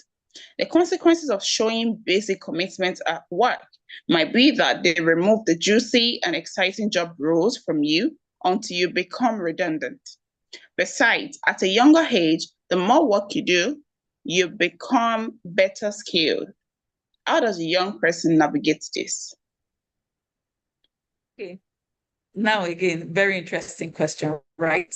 So the first thing it says is the indicator for commitment is by putting in extra time and effort. These things are soft perceptions. They are soft perceptions. And why do I say soft perceptions? You assume it's not written anywhere that your extra time and effort can be imputed in your workspace and your work time. Look, let me just say this. I was almost in fact, I was so annoying in the bank. But one thing you can never fault is the quality of my work. Even my managers will say that just leave Aziza, just allow her. When they would say you cannot wrap your head, that's when I became the best Muslim. I started wrapping my head to go to. That's when I even started wrapping my head in my life to go to bank. Because at that time in the banking sector, you were not even allowed to cover your hair. That's when Aziza started wrapping her head. But there was one thing, you cannot fault me on the work that I do. And I'm serious, I would never stay overtime. And when auditors are coming, they will call us to come and sit back. You don't know First Bank in those days. So it's not now that most of these things are automated. We would sit down 3 days in the bank back to back, going through books, trying to balance books, simply because they know that Aziza is good. So just look, the truth is that discipline will let you get away with a lot of things. I can tell you that personally. I'm not saying that you are intentionally being indisciplined, but because those personal disciplines of your, okay, for example, like I said, I started wrapping my hair, but I was the first person that started wrapping my hair in my bank self, let me say. At the time I was with Skybank. In fact, I had a situation where our regional manager came and then, they say, where is that small Hajia? I didn't have this weight. Where is that small Hajia? So the first time the regional manager came all the way from Lagos. We had a meeting at our regional headquarters in Abuja. And then everybody had hairstyle or low cut as a guy. I was the only one with a fully wrapped head. Then there was one lady who wore a cap. So he came in. He had never seen anybody dressed like that in the whole of Skybank. At the time, it was Skybank. And then the regional manager now called me, trying to embarrass me. And I said, come here. You're from what branch? He now brought our books, started asking questions. And, I was giving him, he didn't know that I literally prepared that document. Of course, I was still much younger, so my name wasn't on the document, but I literally prepared the document. So as it was if I was giving him with detailed figures, that was when I earned his respect. So he really was going to maybe boo me, show me and say, hey, you have covered all your brain. You don't know anything, that kind of thing. But there was no such opportunity because, at the end, in fact, I became that arm's best buddy. Anything they want to do. That was why anytime we'll have external auditors, I was always on one of those things. When they were even sending for fraud detection and investigation, I was one of the youngest staff. I think I was the only person in my cadre that was selected to come to Lagos for that training. So the truth is that your excellence, your discipline will lead you to excellence that will make you to be noticed irrespective. Look, there are things that they cannot deny the fact that you know the job. They cannot deny the fact that they will bring the work to you. But I will not be, you cannot catch me past 6 p.m. What 6 p.m. I tell you I'm going home. They will just beg and say, please, Aziza, when you come, please try to do this. So you'll find a way. That's why I talked about flexibility and adaptability. Nothing is cast in stones. What worked for me in the bank might not work for you in your consulting firm, might not work for you if you are working even in a similar other bank. So like I said, you must be flexible and find a way that it works for you. So that method that works for you might not work for me. What works for me might not work for you. I don't know the full context of how you operate or what you operate and what is even important to you. So for me, honestly, I knew that I was not looking for promotion. I just wanted to do my work well, understand the nitty-gritty. And I moved through all departments of the bank, all marketing, operations, tailoring, name it, IT, everything. I moved through all of those units. So it was almost like there is nothing you want to even say. I was like an all-rounder. But if I don't want to do, I would not do, and nobody can push me and nobody can make me do it. And everybody knew me for that. So again, you can't get away with all of these things if you're not excelling in your work. I don't know if you get where I'm coming from. So you must be confident enough where you are in that space where you are the best at what you do, literally, before you can now make you can pull certain kinds of stunts like that in your organization. They might not like you, like I said, but they cannot deny the fact that you are the best at what you do. Now, so for the young people who are trying to navigate this is it. Be better than your peers. Be better. Anything you're learn with all your heart. When you are doing your work, give it your best, give it your all. That anybody, whoever they are, they will go through the document, they can't see one single error. Do you understand? So there is nothing to even fault you on.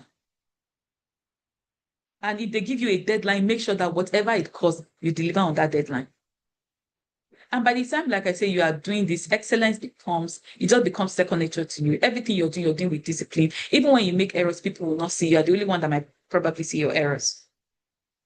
So I don't know if this has answered your question, but like I said, it's all about flexibility, adaptability, it's different work environment, and it's you as a person. Assalamu alaikum.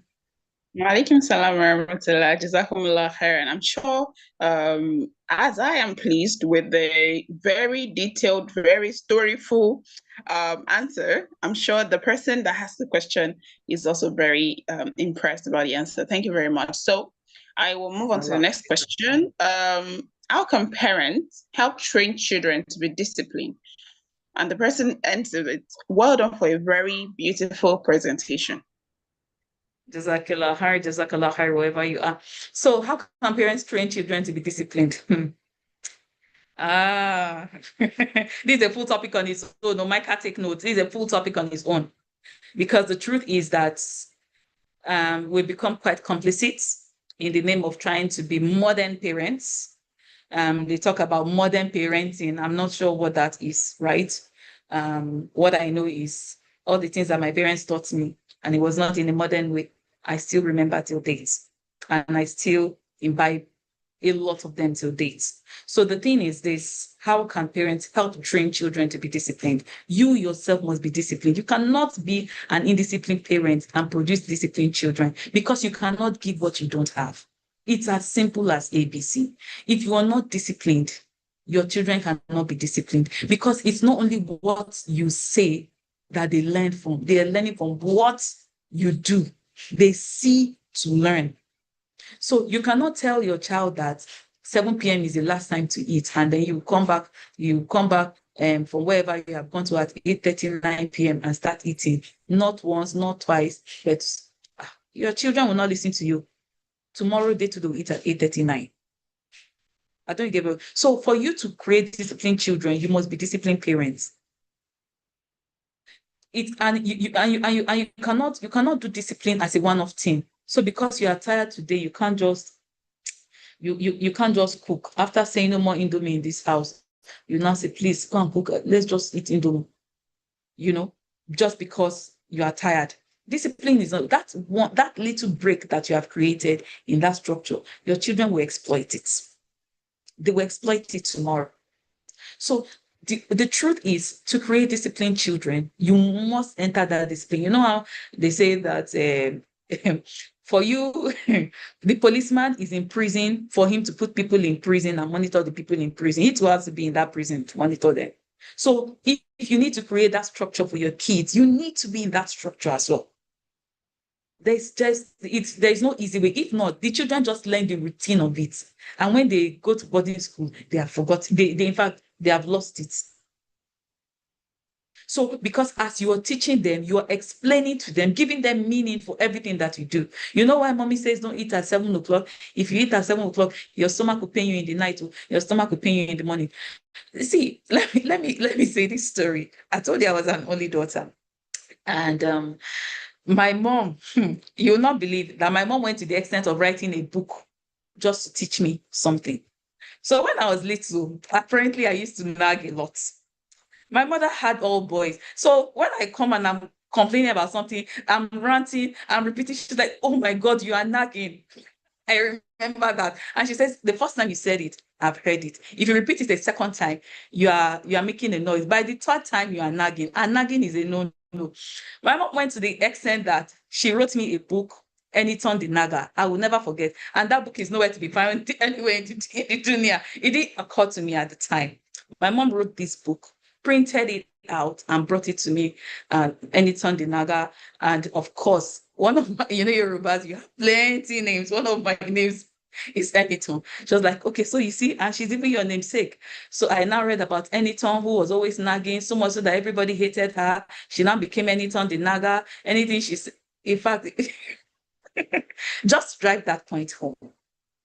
I imbibed so much that book that I hate nagging. And so if you give me an instruction the first time, I want to get it right. I don't even want you to repeat it. And it just became second to me. It was so funny. The day when I was not saying, Mommy, please, I've been looking, please, where's the author? Because I don't remember that there's an author of this book. My mom laughed. She said, you will look for the book that it doesn't exist.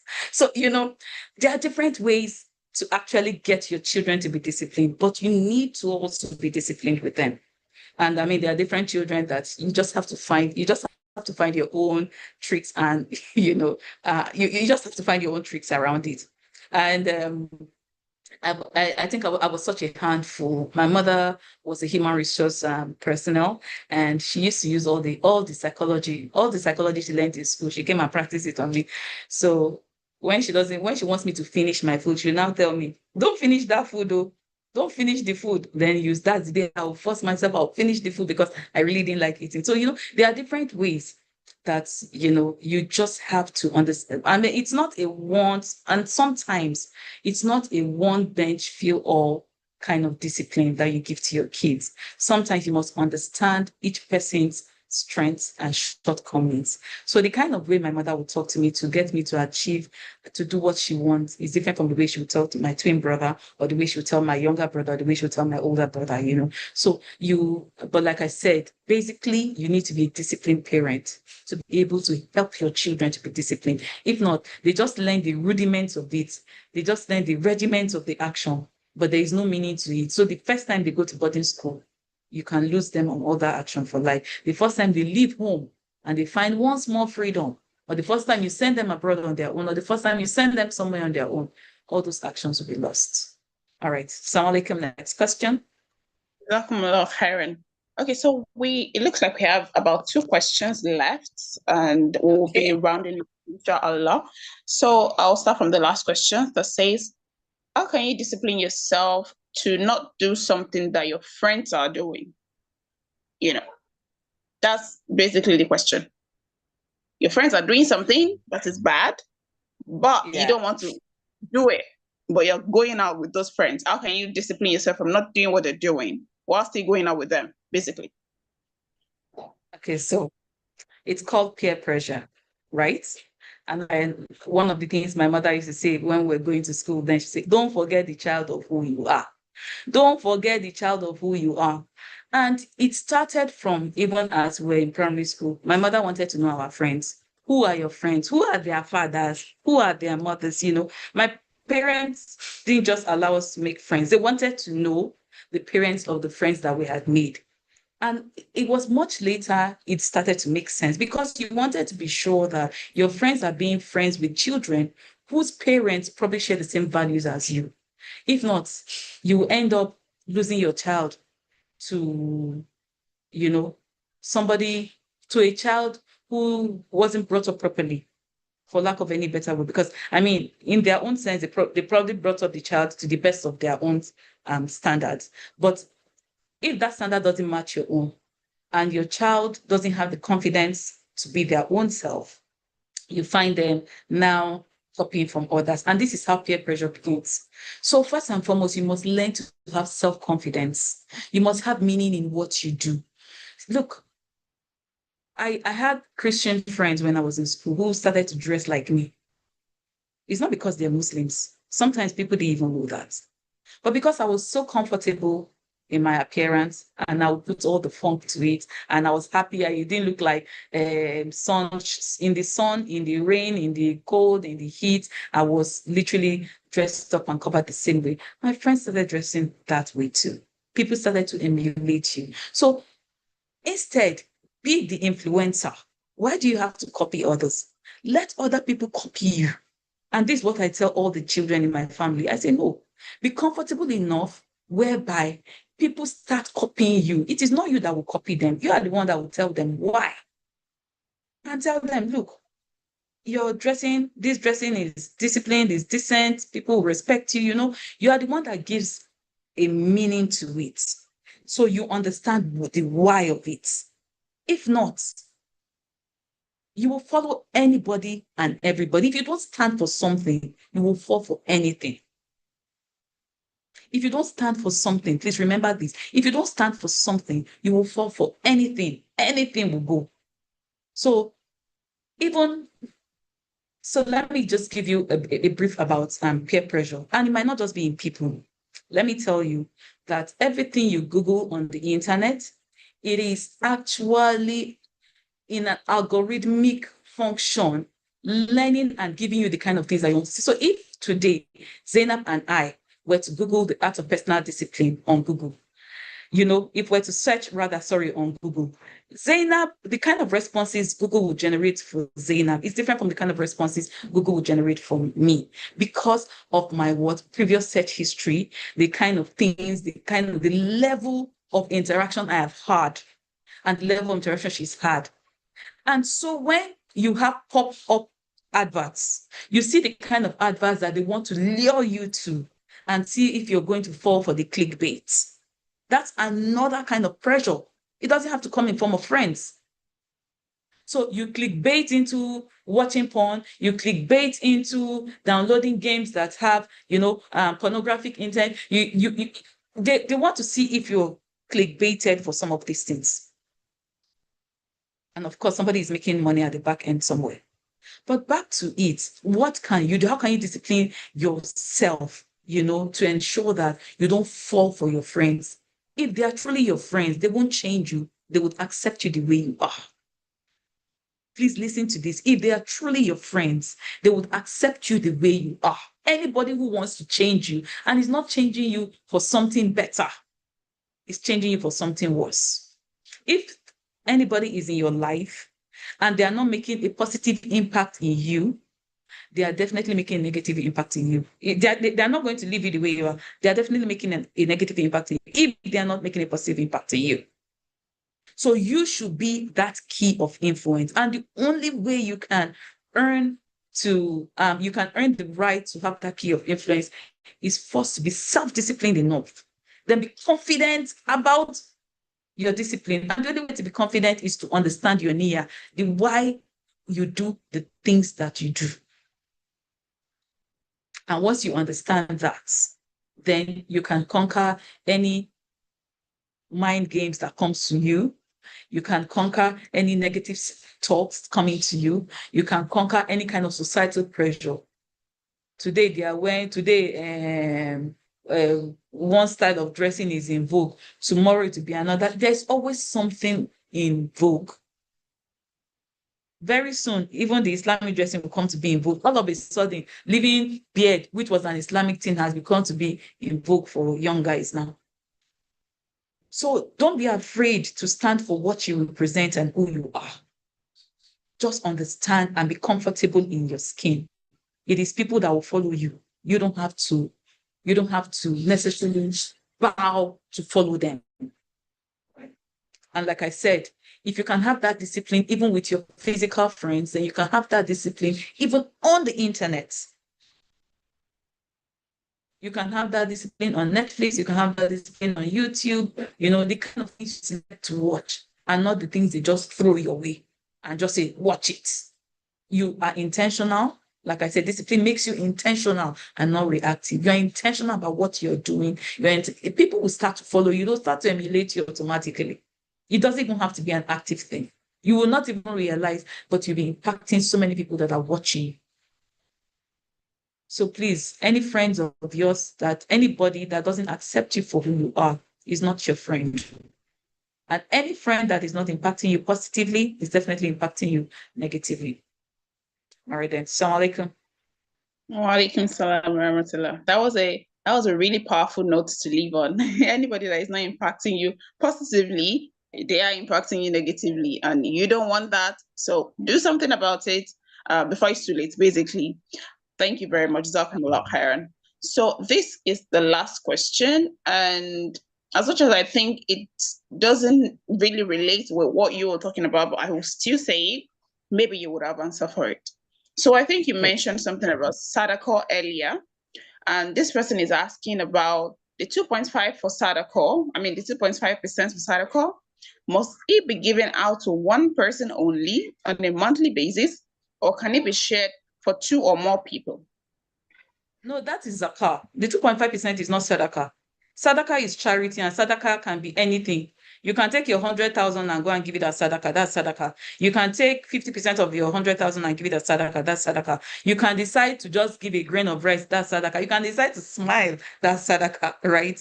But the 2.5% is zakah, and it's of your annual earnings. Right. But I'm just saying that if you're a salary earner, you and I know that there is no way you are keeping that salary from January to December, So just be taking out the 2.5% and putting it somewhere so that it's easier, for you at the end of the day or whatever. But I mean, this is a different topic on its own altogether, right? It's a different topic on its own altogether. But what's the person's question really? Because the person has a reason they're asking. So is the question behind it? It's not, I don't think it's the 2.5% that is the person. So what the person say? I mean, the question that was written here is just the 2.5% for sadaqah. Must it be given out to one person only on a monthly basis, or can it be shared for 2 or more people? Okay, so I don't have the jurisdictional right to answer that. But from the teachings we know, but I believe that if the person really wants to know about zakat, there are many teachings about zakat, and there are many scholars that can be asked. But the 2.5%, so let me just make it this way. If Dangote's 2.5% is to be paid in sadaqah, do you know how much that will be in zakat? Do you know how much that will come to? That's going to be a lot. So that 2.5% of Dangote, you want to give it to one person, you've automatically made another billionaire, right? So, but if you want to spread it so that it can go around, there are many institutions that do this. They collect the zakah and they give it, to the lowest of the needy. You can choose to give it. There are classes of people that can receive your zakah, and there are classes of people that cannot receive your zakah. Like I said, this is a full teaching on its own if that's what the person wants to learn, right?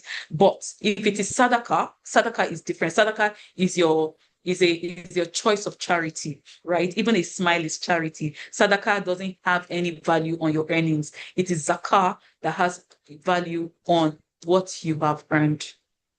Okay. Jazakumullah khairan. I'm sure that the person that asked this question must be clear now. Thank you very much, Jazakumullah. This has been so much fun. I really wouldn't want it to end, but it doesn't have to end. And this is the reason why, if you look into the chat box, I sent some useful links that we can take away with us to continue this fun in the comfort of our home.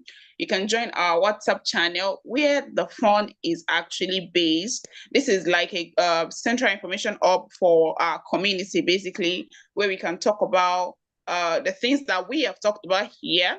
We can carry it and continue to talk about it there. That is basically our home inside home. So we are admonishing everybody to join our channel so that you can get an up-to-date information right into your inbox. And also you can join us on all our social media so that you can see everything that is going on in our community, the activities that we are engaging in outside of our Sunday programs, and every other thing that is happening in Micah. So please follow us. And if you want to watch a replay of this particular event, I have also inserted that link into that useful link thread. So you can click on that, share it to everyone that did not make it to this event, or you can just save it if you want to see Mr. Caesar's beautiful face again, so you can go back and watch it. Jazakumullah khairan for everyone that joined us today and everyone that will be joining us in our next session, which is going to be 20th of July 2025. We're going to be having yet another really interesting program. And this is a relationship-based program. I know everybody loves relationship. It is always very fun. And we always have the right speaker. As you can see, that what I said earlier, I was not bluffing, that Mrs. Aziza is the right person to take this event, this program, and I'm sure everybody enjoyed themselves. Jazakumullah khairan ma for not letting me down.